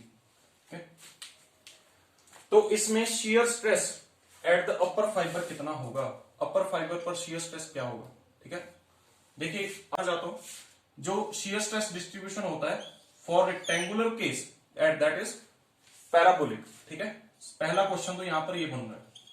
ठीक है, रेक्टेंगुलर सेक्शन के लिए जो शियर स्ट्रेस डिस्ट्रीब्यूशन होता है, टाउ डिस्ट्रीब्यूशन होता है, that is equal to parabolic होता है, और टाउमेक्स का जो यहां पर फॉर्मूला होता है that is equal to 3/2 of tau average होता है। ठीक है, 3/2 ऑफ टाउ एवरेज होता है। आप यहां पर नोट कर सकते हैं कि अपर फाइबर पर शियर स्ट्रेस की वैल्यू क्या आ रही है, 0। यहां पर देखिए ये है आपका टाउमेक्स, ये है टाउमेक्स। अब जैसे जैसे इधर जा रहे हैं देखिए टाउमेक्स कम होते जा रहा है, इस पॉइंट पर टाउमेक्स कितना है, 0, इस पॉइंट पर भी टाउमेक्स कितना है, 0। तो एक्चुअल में करेक्ट आंसर क्या आएगा, C answer will be the correct option. ठीक है, देखिए जब आप शियर स्ट्रेस कैलकुलेट करते हैं तो VQ upon IT is the formula for the shear stress. VQ upon IT को यूज करके आप शियर स्ट्रेस कैलकुलेट कर सकते हैं। यहां पर V जो होता है that is the shear force, Q जो होता है Q is A into Y bar, ठीक है, upon INA into T। INA क्या है यहाँ पर, area moment of inertia of the section about the neutral axis, neutral axis के अबाउट उसका area moment of inertia. T क्या है, T is the thickness of the section at the point where shear stress is to be calculated। देखिए late us से ये आपका section है, इस सेक्शन में आपने यहां पर शियर स्ट्रेस कैलकुलेट करना है, तो इस पॉइंट पर थिकनेस ऑफ द सेक्शन कितना है, T, दिस इज T। ठीक है, अब देखिए यहां पर A क्या होता है, ठीक है, दिस A, इस A को हम स्मॉल a लिख देंगे। कैपिटल A जो है, capital A is equal to B into D है। स्मॉल a क्या होगा, small a is the area above the point where shear stress is to be calculated, area of cross section above the point where shear stress is to be calculated, ये क्या है, small a। ठीक है, और y bar क्या है, y bar is the distance of centroid of small a from neutral axis, neutral axis से small a के सेंट्रोइड का डिस्टेंस, ठीक है, दैट इज y bar। अब देखिए अगर आप टॉप फाइबर की बात करते हैं, अगर हमें यहां पर शियर स्ट्रेस निकालना है, इस पॉइंट पर अगर हमें शियर स्ट्रेस निकालना है, ये फॉर्मूला अप्लाई कीजिए। V क्या है, V कांस्टेंट है, दिया हुआ है। ठीक है, INA आपको पता है, INA is BD³/12। Thickness of the section at this point कितनी है, ये है थिकनेस। ठीक है, सो ये आप निकाल सकते हैं, देखिए ये B है तो यहां पर B आ गया। ठीक है, एरिया कितना है, अब देखिए यही पॉइंट इंपॉर्टेंट है, A is the area of cross section above the point. इस पॉइंट से ऊपर एरिया कितना है, 0। ठीक है, सो इट मींस यहां पर शियर स्ट्रेस क्या आएगा, 0। Shear stress at the top fibre will be equal to 0। ठीक है, अगर आपसे पूछा जाए मैक्सिमम शियर स्ट्रेस कहां पर होगा, maximum shear stress will be at the neutral axis for the rectangular section. Circular section के लिए भी न्यूट्रल एक्सिस पर होगा, ट्रायंगुलर सेक्शन के लिए भी न्यूट्रल एक्सिस पर होगा। ठीक है, और डिफरेंट सेक्शंस में आप डिफरेंट तरीके से शियर स्ट्रेस कैलकुलेशंस वहां पर कर सकते हैं। ठीक है, ओके। सो एक क्वेश्चन वहां उसका भी लेके आएंगे कि डिफरेंट सेक्शंस के लिए शियर स्ट्रेस डिस्ट्रीब्यूशन कैसे बनाया जाता है, वो क्वेश्चन भी हम यहां पर अभी लेके आएंगे अगले जो भी हमारे क्वेश्चंस आने वाले हैं। ठीक है, ओके। नेक्स्ट क्वेश्चन इज, इस पूरे चैप्टर को जो shear stress distribution in the beams है, इस पूरे चैप्टर को हमने हमारी ऐप पर बहुत अच्छे से डिस्कस किया हुआ। देखिए मैं हर क्वेश्चन में ऐसा बोलता हूं, मैं आपको एक ही बात बोल देना चाहता हूं कि जितना भी हम यहां पर पढ़ रहे हैं ये सब चीजें हमारी ऐप पर कवर की हुई हैं, सब चीजों के कॉन्सेप्ट हमारी ऐप पर हैं। ठीक है, तो हमारी ऐप पर आप स्ट्रेंथ ऑफ मटेरियल्स का जो कोर्स है, अगर आप उसको परचेज कर लेंगे तो आपको इन सभी चीजों से एक्सेस मिल जाएगा। वहां पर आप हर एक टॉपिक को बहुत अच्छे से डिटेल में पढ़ सकते हैं। ठीक है, next question, the given figure shows the shear force diagram for the beam ABCD beam दी है, उसके लिए आपको shear force diagram given है। this is the shear force diagram for ABCD beam, A, B, C and D. The bending moment in the portion BC of the beam, BC portion में bending moment आपसे पूछा है, ठीक है। देखिए V is equal टू dm by dx होता है, इस चीज को आपने ध्यान में रखना है, ठीक है। बेंडिंग मोमेंट का स्लोप, बेंडिंग मोमेंट डायग्राम का स्लोप जो होता है that is equal to the shear force. अब देखिए BC सेक्शन में VBC जो है, VBC कितना है 0, तो dm by dx in BC कितना हो जाएगा 0, ठीक है। तो इसका मतलब क्या होगा, इसको इंटीग्रेट करिए, क्या आ जाएगा constant, m is equal to constant, ठीक है। सो यहां पर करेक्ट ऑप्शन क्या आएगा, नॉन जीरो कांस्टेंट, ठीक है। Non zero constant will be the bending moment diagram, okay. So इसका अगर हम लोडिंग डायग्राम बनाए, इसका लोडिंग डायग्राम जो बनेगा वो कुछ ऐसा बनेगा, देखिए this is your simply supported beam, ठीक है। इस पॉइंट पर, बी पॉइंट पर यहां पर पी लोड लग रहा है और सी पॉइंट पर भी पी लोड लग रहा है। इसका लोडिंग डायग्राम कुछ ऐसा बनेगा, ठीक है। जब इसके हम रिएक्शंस कैलकुलेट करेंगे तो रिएक्शंस कैलकुलेट करने के बाद यहां पर रिएक्शन जो आएगा वो पी आएगा और यहां पर भी रिएक्शन क्या आएगा, पी आएगा। तो इसके लिए अब आप शेयर फोर्स डायग्राम बना के देखिए, इसके लिए शेयर फोर्स डायग्राम बिल्कुल यही बनेगी, ठीक है। ऊपर की तरफ जाएंगे पी, यहां पर नो लोड, नो लोड के लिए शेयर फोर्स डायग्राम कैसे होती है, हॉरिजॉन्टल लाइन, डाउनवर्ड फिर पी आएंगे। उसके बाद यहां पर नो लोड है तो नो लोड के लिए शेयर फोर्स डायग्राम कैसे होती है, हॉरिजॉन्टल लाइन। उसके बाद नीचे की तरफ पी लोड, ठीक है। उसका नो लोड है तो नो लोड के लिए शेयर फोर्स डायग्राम कैसे होती है, हॉरिजॉन्टल लाइन। उसके बाद यहां पर पी की डायरेक्शन क्या है, अपवर्ड, तो यहां पर जाएंगे अपवर्ड, ठीक है। तो this is your share force diagram. अगर इसी के लिए हम बेंडिंग मोमेंट डायग्राम बनाए तो बेंडिंग मोमेंट डायग्राम कैसा बनेगा, एंड पॉइंट्स पर मोमेंट जीरो आएगा एंड पॉइंट्स पर मोमेंट जीरो आएगा। This is the B point, this is the C point, और बी पॉइंट पर जो मोमेंट आएगा, बी पॉइंट पर मोमेंट कैलकुलेट करके देखिए, इस पॉइंट पर जो मोमेंट आएगा, अगर ये length, late us say this length is L, this length is also L and this length is also L, सबको हमने L मान लिया, तो बी पॉइंट पर जो मोमेंट आएगा that will be equal to P into L, और positive आएगा, P इंटू L कैसा आएगा, पॉजिटिव, ठीक है।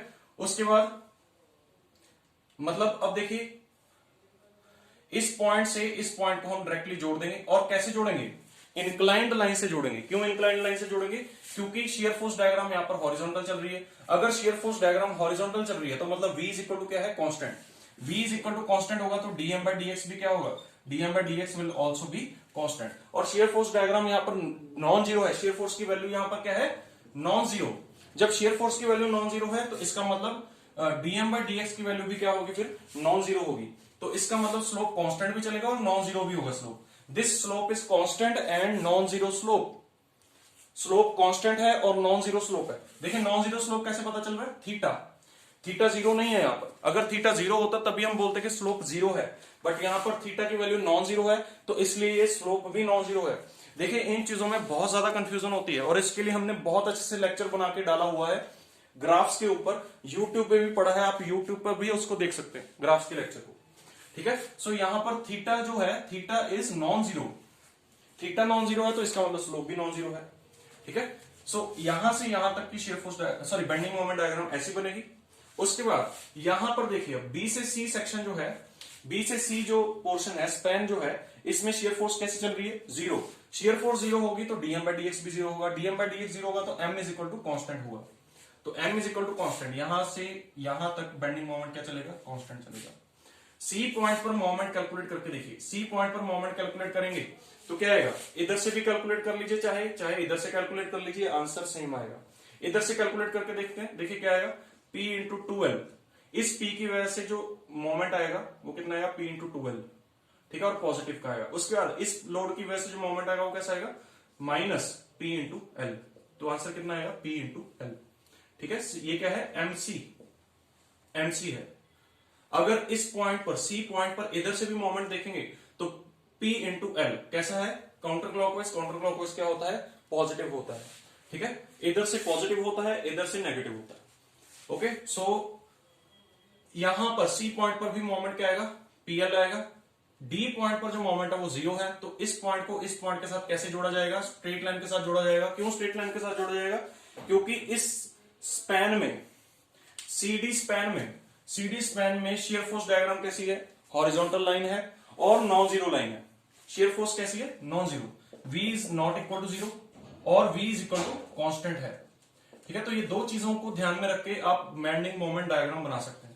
तो बेंडिंग मोमेंट डायग्राम का स्लोप जो आएगा, बेंडिंग मोमेंट डायग्राम का जो स्लोप आएगा वो नॉन जीरो भी आएगा और कांस्टेंट भी आएगा।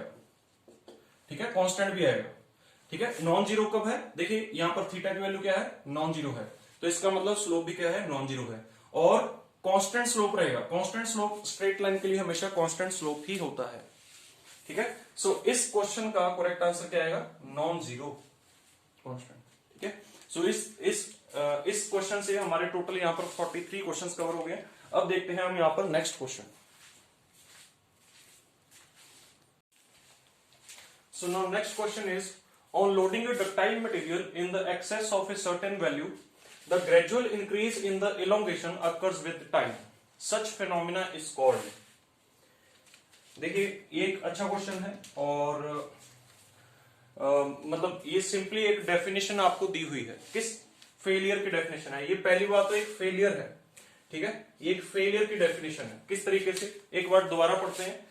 जब हम किसी भी डक्टाइल मटेरियल को लोड करते हैं तो in excess of the loading, ठीक है, इलोंगेशन होती है ग्रेजुअली। ठीक है, ग्रेजुअली इलोंगेशन क्या होती है, इंक्रीज होती है टाइम के साथ। तो उस फिनोमिना को क्या बोलते हैं, देखिए elongation that occurs with time gradually, इसका मतलब ये एक फेलियर है। ठीक है, फॉर एग्जांपल आपने एक बीम ली, बीम के ऊपर एक सर्टेन वैल्यू ऑफ लोड रखा for a certain period of time. ठीक है, तो क्या होगा, कुछ टाइम के बाद उस बीम में इलोंगेशन आ जाएगी। ठीक है, उस बीम में डिफ्लेक्शन हो जाएगी और डिफ्लेक्शन परमानेंट हो जाएगी। दैट परमानेंट डिफ्लेक्शन, ठीक है, विद टाइम, ठीक है, विल कॉल्ड एज क्रीप। ठीक है, क्रीप फेलियर उसको बोलेंगे। क्रीप फेलियर देखिए क्या होता है, creep failure is the progressive, it is the progressive deformation with या with a constant loading for certain period of time या for long period of time। जब लंबे समय के लिए किसी भी सिस्टम के ऊपर एक कांस्टेंट टाइप की लोडिंग पड़ी रहती है तो वहां पर क्या होता है, प्रोग्रेसिव डिफॉर्मेशन होती है। मतलब धीरे धीरे करके ग्रेजुअली डिफॉर्मेशन होती है, डिफॉर्मेशन इंक्रीज करती है। ठीक है, and that progressive deformation is called the creep failure. For example आप ले सकते हैं, जैसे for example let us say this is a building. ठीक है, ये एक बिल्डिंग है, बिल्डिंग का last floor, sorry ground floor, उसके बाद first floor, second, third, fourth, fifth, 6, 7, 8, 9। तो यहां पर आप देख सकते हैं कि जो इसका ग्राउंड फ्लोर है, ग्राउंड फ्लोर में लेट अस से यहां पर कुछ कॉलम्स लगाए हुए हैं। ठीक है, दीज आर सम कॉलम्स जिनके ऊपर ये बिल्डिंग खड़ी है। ठीक है, तो इन कॉलम्स के ऊपर कांस्टेंट लोड पड़ रहा है बिल्डिंग का, पूरी बिल्डिंग का जो वेट है इन कॉलम्स के ऊपर पड़ रहा है। ठीक है, और ये जो बिल्डिंग है it is going to survive for a long period of time. ठीक है, बट उस लॉन्ग पीरियड ऑफ टाइम में इनमें कुछ ना कुछ धीरे धीरे क्या होती रहेगी, डिफॉर्मेशन होती रहेगी। That progressive deformation will be called as the creep failure. ठीक है, तो क्रीप फेलियर जो डिपेंड करता है, क्रीप फेलियर डिपेंड्स ऑन, ठीक है, सबसे पहले मैग्नीट्यूड ऑफ लोड। ठीक है, मैग्नीट्यूड ऑफ लोड पर डिपेंड करता है, टाइप ऑफ लोड पर डिपेंड करता है। टाइप ऑफ लोड, किस टाइप का लोड लग रहा है। ठीक है, और कितने मैग्नीट्यूड का लोड लग रहा है, मतलब कितना लोड लग रहा है। ठीक है, तो इन चीजों पर डिपेंड करता है। टाइम ऑफ लोडिंग पर डिपेंड करता है कि कितने टाइम के लिए लोड लगा, और टेम्परेचर ऑफ वर्किंग पर डिपेंड करता है, किस टेम्परेचर पर कोई भी सिस्टम काम कर रहा है। ठीक है, यहां पर एक चीज जो आपको ध्यान में रखनी है वो ये है कि creep occurs at temperature greater than 0.4 of T melting temperature के 40% से ऊपर ही क्रीप फेलियर अकर करता है। ठीक है, अगर इससे नीचे देखें तो सिर्फ इलास्टिक डिफॉर्मेशन ही होती है। बट जब हम 40% ऑफ द मेल्टिंग टेम्परेचर से ऊपर टेम्परेचर पर जाते हैं तो वहां पर क्या होता है, क्रीप फेलियर बढ़ जाता है या क्रीप फेलियर थोड़ा सा फास्ट हो जाता है और प्लास्टिक डिफॉर्मेशन वहां पर आनी स्टार्ट हो जाती है। ठीक है, clear. So creep failure actually क्या है, एक प्लास्टिक डिफॉर्मेशन ही है, ठीक है, due to a load for long period of time. Okay, so ये चीज आपको ध्यान में रखनी है। ठीक है, 40% ऑफ द मेल्टिंग टेम्परेचर से ऊपर वाले टेम्परेचर पर ही क्रीप फेलियर होता है and creep failure is a progressive plastic deformation, gradual plastic deformation. इसके अलावा अगर हम फैटीग की बात करें तो फैटीग जो है it occurs due to cyclic loading की वजह से ये होता है, रिपीटेड लोडिंग की वजह से होता है। ठीक है, स्ट्रेस कॉन्सेंट्रेशन क्या होता है, स्ट्रेस कॉन्सेंट्रेशन मतलब एक ही पॉइंट पर काफी सारा स्ट्रेस एक्यूमुलेट हो जाना। ठीक है, उसको हम क्या बोलते हैं, स्ट्रेस कॉन्सेंट्रेशन बोलते हैं। ठीक है, जो भी कोई भी सिस्टम है, किसी भी सिस्टम में या किसी भी मेंबर में जो वीकर सेक्शन है, फॉर एग्जांपल जैसे late us say this is a beam, ठीक है, और बीम में यहां पर बीच में एक होल है। ठीक है, तो इस होल की वजह से क्या होगा, अब यहां का क्रॉस सेक्शन एरिया क्या हो गया, कम हो गया। तो जहां पर क्रॉस सेक्शन एरिया कम है that is the weaker section of the beam. वो क्या है, weaker section of the beam है। तो सारे का सारा स्ट्रेस जो है वो यहां पर कॉन्सेंट्रेट कर जाएगा और सबसे पहला जो क्रैक डेवलप होगा, सबसे पहला जो फेलियर होगा वो इस मिनिमम क्रॉस सेक्शन पर होगा। क्यों, क्योंकि यहां पर क्या हो रहा है, स्ट्रेस कॉन्सेंट्रेशन हो रहा है। सो इसका करेक्ट आंसर क्या होगा, क्रीप फेलियर। ठीक है, सो ये चीज आपको ध्यान में रखनी है। सेकंड क्वेश्चन या 45th question, if the material is free to expand during cooling के टाइम पर मटेरियल जो है या फ्री टू एक्सपैंड और कॉन्ट्रैक्ट है, इसको लिख लीजिए contract.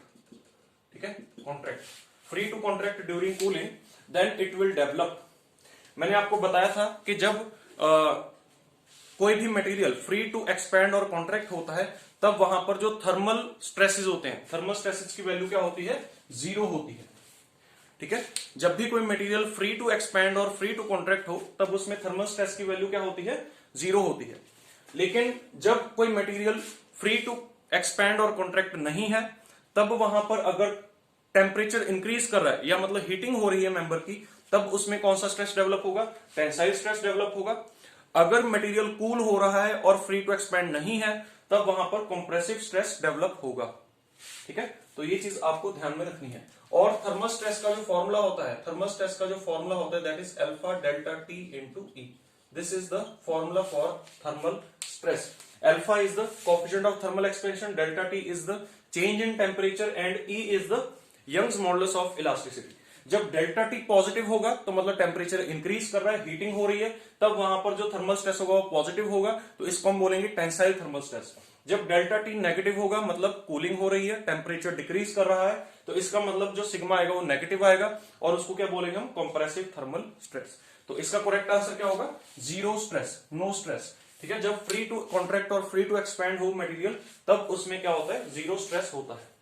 Next question, in I section the shear load is resisted mainly by. ये क्वेश्चन बहुत अच्छा क्वेश्चन है। ठीक है, इसको इंपॉर्टेंट मार्क कर लीजिए।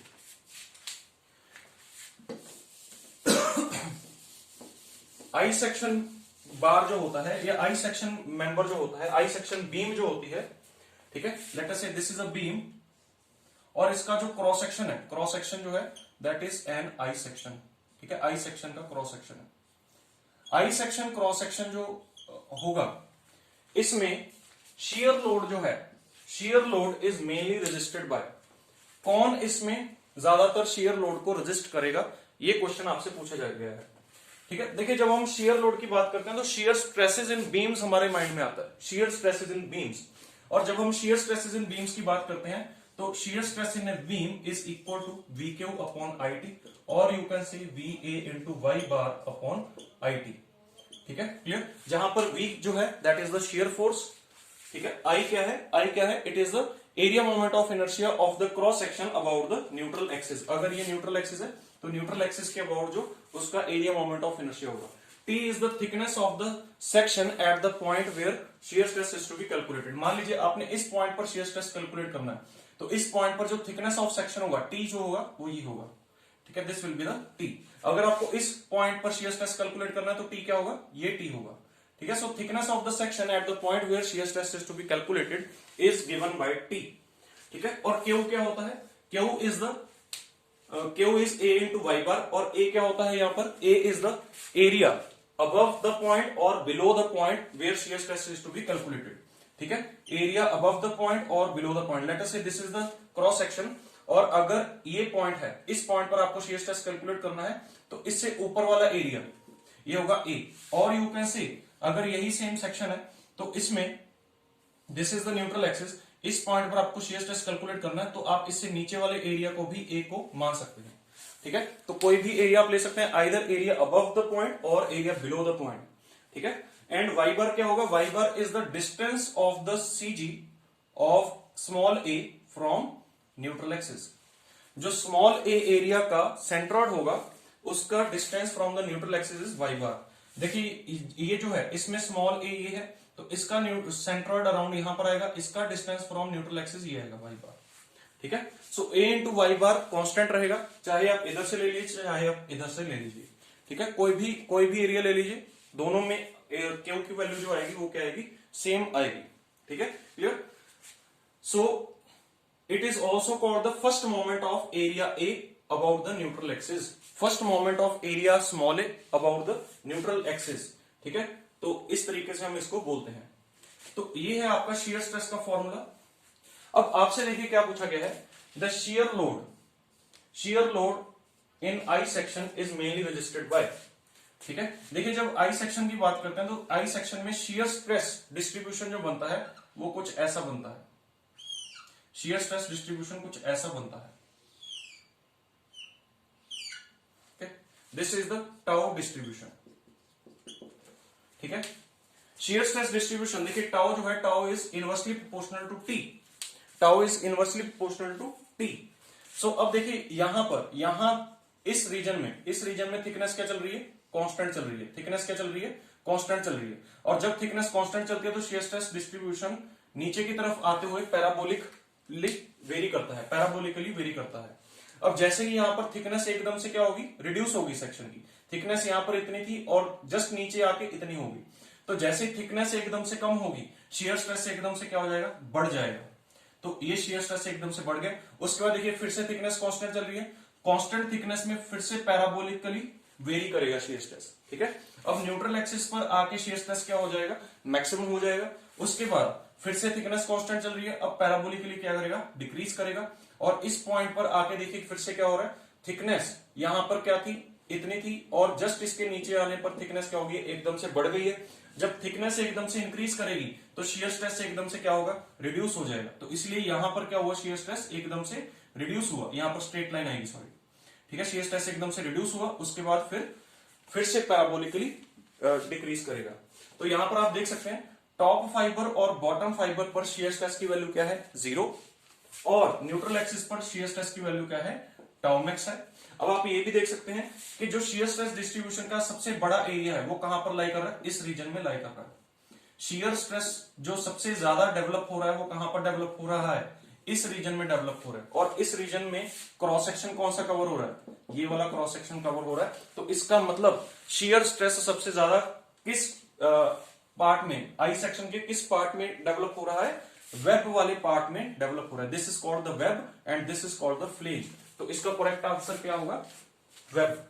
तो वेब जो है, web mainly resist the shear load. अगर मान लीजिए यहां पर शियर लोड की जगह पर लिखा होता बेंडिंग मोमेंट, अगर बेंडिंग मोमेंट लिखा होता तो आंसर इसका क्या होना था, फ्लेंज। तो ये चीज भी आपको ध्यान रखनी है, अगर बेंडिंग मोमेंट लिखा होता तो आंसर क्या होना था, फ्लेंज होना था। ठीक है, okay. Next question, A discontinuity or jump in the shear force diagram occurs whenever beam is loaded by। Shear force diagram में जंप या फिर डिसकंटिन्यूटी कब आती है, ठीक है, तो ये चीज हमें यहां पर देखनी है। देखिए जब बीम में कहीं पर भी पॉइंट लोड होता है, जब बीम में कहीं पर भी पॉइंट लोड होता है तो शियर फोर्स डायग्राम कैसे चलती है, शियर फोर्स डायग्राम कैसे चलती है, देखिए यहां पर नो लोड स्पैन है तो नो लोड के लिए शियर फोर्स डायग्राम हॉरिजॉन्टल चलेगी। जिस पॉइंट पर पॉइंट लोड आ गया वहां पर एकदम से वर्टिकल जाएगी। ठीक है, तो एकदम से वर्टिकल जाने का क्या मतलब है, जंप, एकदम से जंप आया।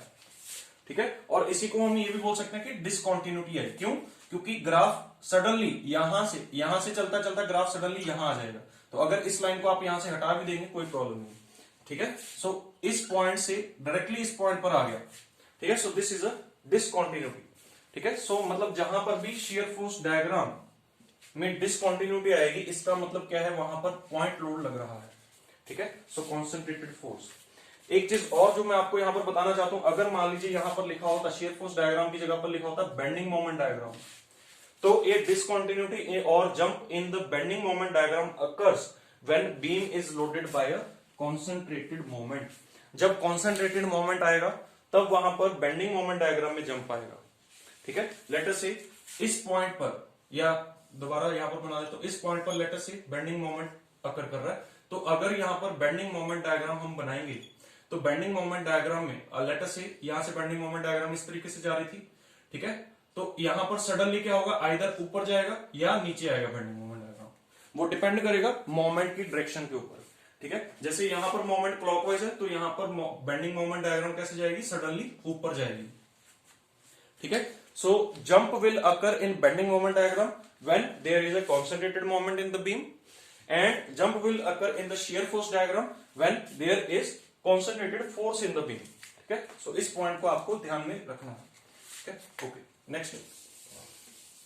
Next question is A point या at a point in the body the normal stresses are sigma X is equal to sigma and sigma Y is equal to sigma, ठीक है। एक पॉइंट है, उस point पर normal stresses आपको given है, sigma X की वैल्यू सिग्मा गिवन है और सिग्मा वाई की वैल्यू क्या गिवन है, सिग्मा गिवन है, ठीक है। E is the Young's modulus of elasticity, mu is the Poisson's ratio of the material, assuming the material to be elastic linearly and isotropic. For the plane stress condition, the ratio of sigma x and epsilon x is. Plane stress condition के लिए, plane stress condition में क्या होता है, third direction में जो stress होगा वो क्या होगा, जीरो होगा। प्लेन स्ट्रेस कंडीशन का क्या मतलब होता है, थर्ड डायरेक्शन में स्ट्रेस जो होता है वो जीरो होता है। और प्लेन स्ट्रेस कंडीशन जो यूज की जाती है, it is used for thin sections.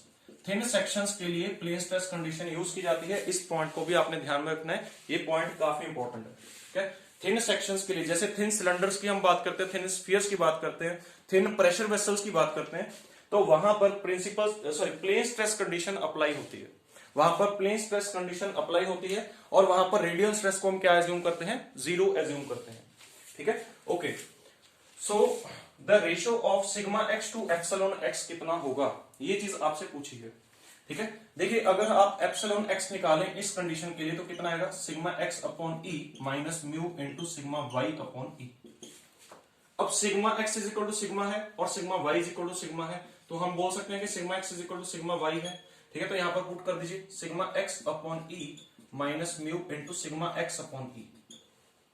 तो यहां से सिग्मा एक्स कॉमन आ गया, 1 minus mu upon E is equal to epsilon X, ठीक है। सो यहां से sigma X upon epsilon X कितना आएगा, ई अपॉन 1 माइनस म्यू, ठीक है। So this will be your correct answer, A option, ठीक है। A option will be your correct answer. अगर प्लेन स्ट्रेस कंडीशन ना होती तो यहां पर, अगर प्लेन स्ट्रेस कंडीशन ना होती तो यहां पर म्यू सिग्मा जेड अपॉन ई भी आना था, ठीक है। तब यहां पर म्यू सिग्मा जेड अपॉन ई भी आना था, बट यहां पर अभी प्लेन स्ट्रेस कंडीशन थी तो ये टर्म क्या हो गई है, जीरो हो गई है, ठीक है। Okay, next question. एक होती है plane strain condition. Plane strain condition में थर्ड डायरेक्शन का स्ट्रेन जीरो पुट करते हैं, ये चीज ध्यान में रखनी है। अगर प्लेन स्ट्रेस कंडीशन है तो थर्ड डायरेक्शन का स्ट्रेस जीरो पुट करेंगे, और प्लेन स्ट्रेन कंडीशन में थर्ड डायरेक्शन का स्ट्रेन जीरो पुट करेंगे। और प्लेन स्ट्रेन कंडीशन जो है it is used for thick sections. Plane strain condition जो है वो थिक सेक्शंस के लिए यूज की जाती है, plane stress condition thin sections के लिए यूज की जाती है, ठीक है। Okay, next thing is the linear relation between the stress and strain of a material is valid up to. ये वेरी वेरी इंपॉर्टेंट क्वेश्चन, बहुत बार रिपीट हुआ है ये क्वेश्चन, बहुत बार रिपीट हुआ है, ठीक है।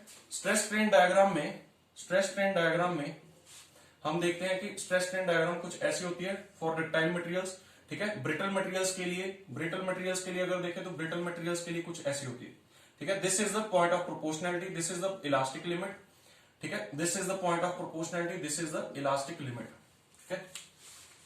तो यहां पर आप देख सकते हैं कि इनिशियली जो स्ट्रेस स्ट्रेन डायग्राम चलती है वो लीनियर चलती है, initially stress strain diagram linear चलती है, बट कंफ्यूजन यहां पर क्या रहती है, कंफ्यूजन ये रहती है कि O से लेके A तक लीनियर जा रही है या O से लेके B तक लीनियर जा रही है। A is the point of proportionality, B is the elastic limit. ठीक है, तो यहां पर B और D ऑप्शन में कंफ्यूजन रहती है। तो मैं आपको बताना चाहता हूं कि प्रोपोर्शनल लिमिट तक स्ट्रेस और स्ट्रेन जो है उनमें लीनियर रिलेशन रहता है। इसका मतलब क्या होता है कि वहां पर O से लेके A तक ही स्ट्रेट लाइन है, A से लेके B तक स्ट्रेट लाइन नहीं है, वहां पर थोड़ा सा कर्वेचर आ गया है स्ट्रेस स्ट्रेन डायग्राम में। ठीक है, सो A से लेके B तक या प्रोपोर्शनल लिमिट से लेके इलास्टिक लिमिट तक there the stress strain diagram is not linear. ठीक है, O से लेके A तक लीनियर है। ठीक है, सो हम ये भी बोलते हैं कि प्रोपोर्शनल लिमिट तक ही हुक्स लॉ वैलिड रहता है। हुक्स लॉ जो है it is valid only up to proportional limit. तो मतलब O से लेके A तक ही हुक्स लॉ जो है वो वैलिड है। और हुक्स लॉ क्या होता है, stress is directly proportional to strain की power 1। Stress is directly proportional to strain की पावर 1, या फिर आप लिख सकते हैं stress is equal to E into strain.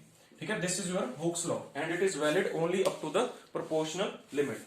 Elastic limit different चीज होती है। इलास्टिक लिमिट क्या होती है कि मतलब ऐसी मैक्सिमम लोडिंग जहां तक स्ट्रेन जो है वो रिकवरेबल है, स्ट्रेन जो है वो रिकवरेबल है और बॉडी अपना original shape and size recover कर लेती है अगर आप इलास्टिक लिमिट तक लोडिंग करते हैं।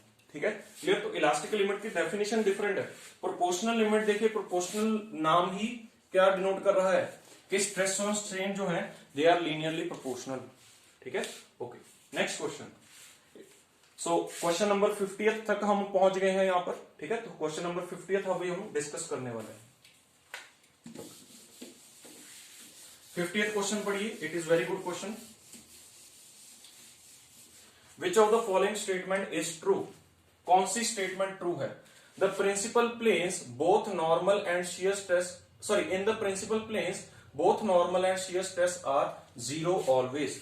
It is the wrong statement.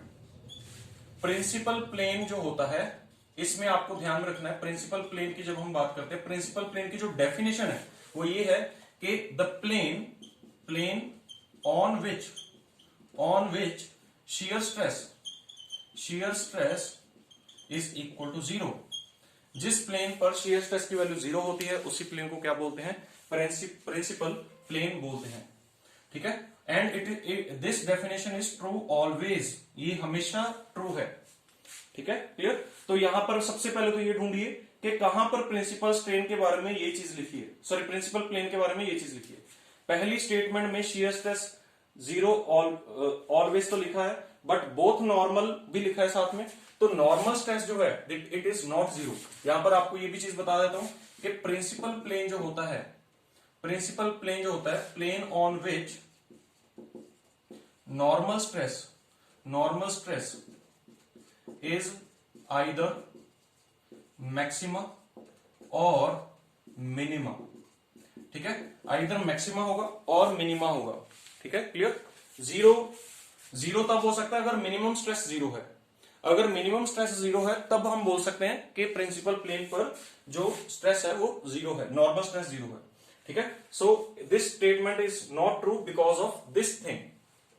ठीक है, शियर स्ट्रेस हमेशा जीरो होता है, बट नॉर्मल स्ट्रेस जो है, नॉर्मल स्ट्रेस मे और मे नॉट बी जीरो। ठीक है, नॉर्मल स्ट्रेस जो है, नॉर्मल स्ट्रेस आप बोल सकते हैं मैक्सिमम होता है या मिनिमम होता है। ठीक है, तो अगर मिनिमम होगा तब जीरो होगा, तब जीरो हो सकता है। ठीक है, कई बार ऐसा हो सकता है कि सिग्मा मिन इज इक्वल टू जीरो। ठीक है, इन सम केसेस में ऐसा हो सकता है। ठीक है, बट नॉट ऑलवेज। सिग्मा मिन की वैल्यू कुछ भी हो सकती है। ठीक है, मान लीजिए सिग्मा मिन आया 100 मेगापास्कल। ठीक है, सो ये भी हो सकता है, दिस इज सिग्मा मिन। ठीक है, so it is not true always. Okay, so ये स्टेटमेंट आपकी गलत है। नेक्स्ट स्टेटमेंट देखते हैं, in the principal planes shear stress may और मे नॉट बी जीरो। देखिए, अब इसने ये चीज लिख दी है मे और मे नॉट बी जीरो, तो इसकी वजह से ये स्टेटमेंट पहले से ही गलत हो गई है। क्यों? क्योंकि शियर स्ट्रेस जो है, शियर स्ट्रेस ऑलवेज जीरो होता है प्रिंसिपल प्लेन पे। ये चीज मैं आपको बता चुका हूं, प्रिंसिपल प्लेन पर शियर स्ट्रेस जो है वो ऑलवेज जीरो होता है। ठीक है, so this statement is wrong. चलिए आगे भी पढ़ लेते हैं, and in the maximum shear plane normal stress may और मे नॉट बी जीरो। ये बिल्कुल सही है। टाउमेक्स प्लेन जो होता है उसके ऊपर जो नॉर्मल स्ट्रेस है sigma normal that is equal to sigma P1 plus sigma P2 by 2, ठीक है, ये होता है। और इसकी वैल्यू जीरो भी आ सकती है, इसकी वैल्यू नॉन जीरो भी आ सकती है। So it sigma normal on tau max plane may और मे नॉट बी जीरो, ठीक है, ओके। सो ये स्टेटमेंट इसकी सही है, बट ऊपर वाली रॉन्ग है, तो इसकी वजह से ये स्टेटमेंट भी टोटल गलत होगी। नेक्स्ट देखते हैं C option. In the principal plane shear stress is always zero, बिल्कुल सही है। And in the maximum shear plane normal stress is always zero. अब देखिए ये जो स्टेटमेंट है, ये स्टेटमेंट क्या हो गई है, गलत होगी, क्योंकि मैक्सिमम शियर प्लेन में नॉर्मल स्ट्रेस जो होता है उसका फॉर्मूला क्या होता है, sigma P1 plus sigma P2 by 2, और इसकी वैल्यू जीरो आ भी सकती है, नहीं भी आ सकती है, ठीक है, it is not always zero, okay. So ये स्टेटमेंट भी गलत होगी। नेक्स्ट स्टेटमेंट पढ़ते हैं। In the principal plane shear stresses are always zero, बिल्कुल सही स्टेटमेंट है। But in the maximum shear planes normal stresses may और मे नॉट बी जीरो, बिल्कुल सही स्टेटमेंट है।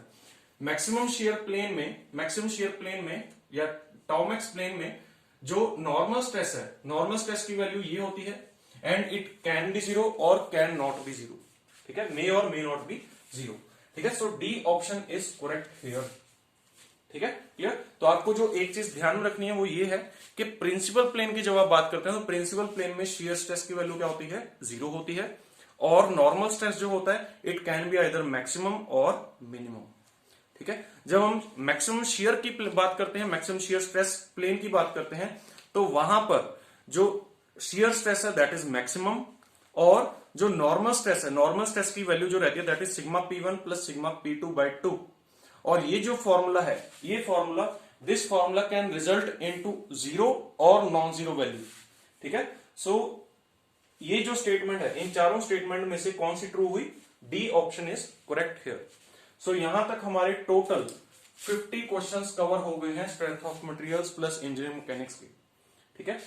सो हमने यहां पर जितने भी क्वेश्चंस डिस्कस किया वहां से मैंने तो पर्सनली बहुत कुछ सीखा है, ठीक है।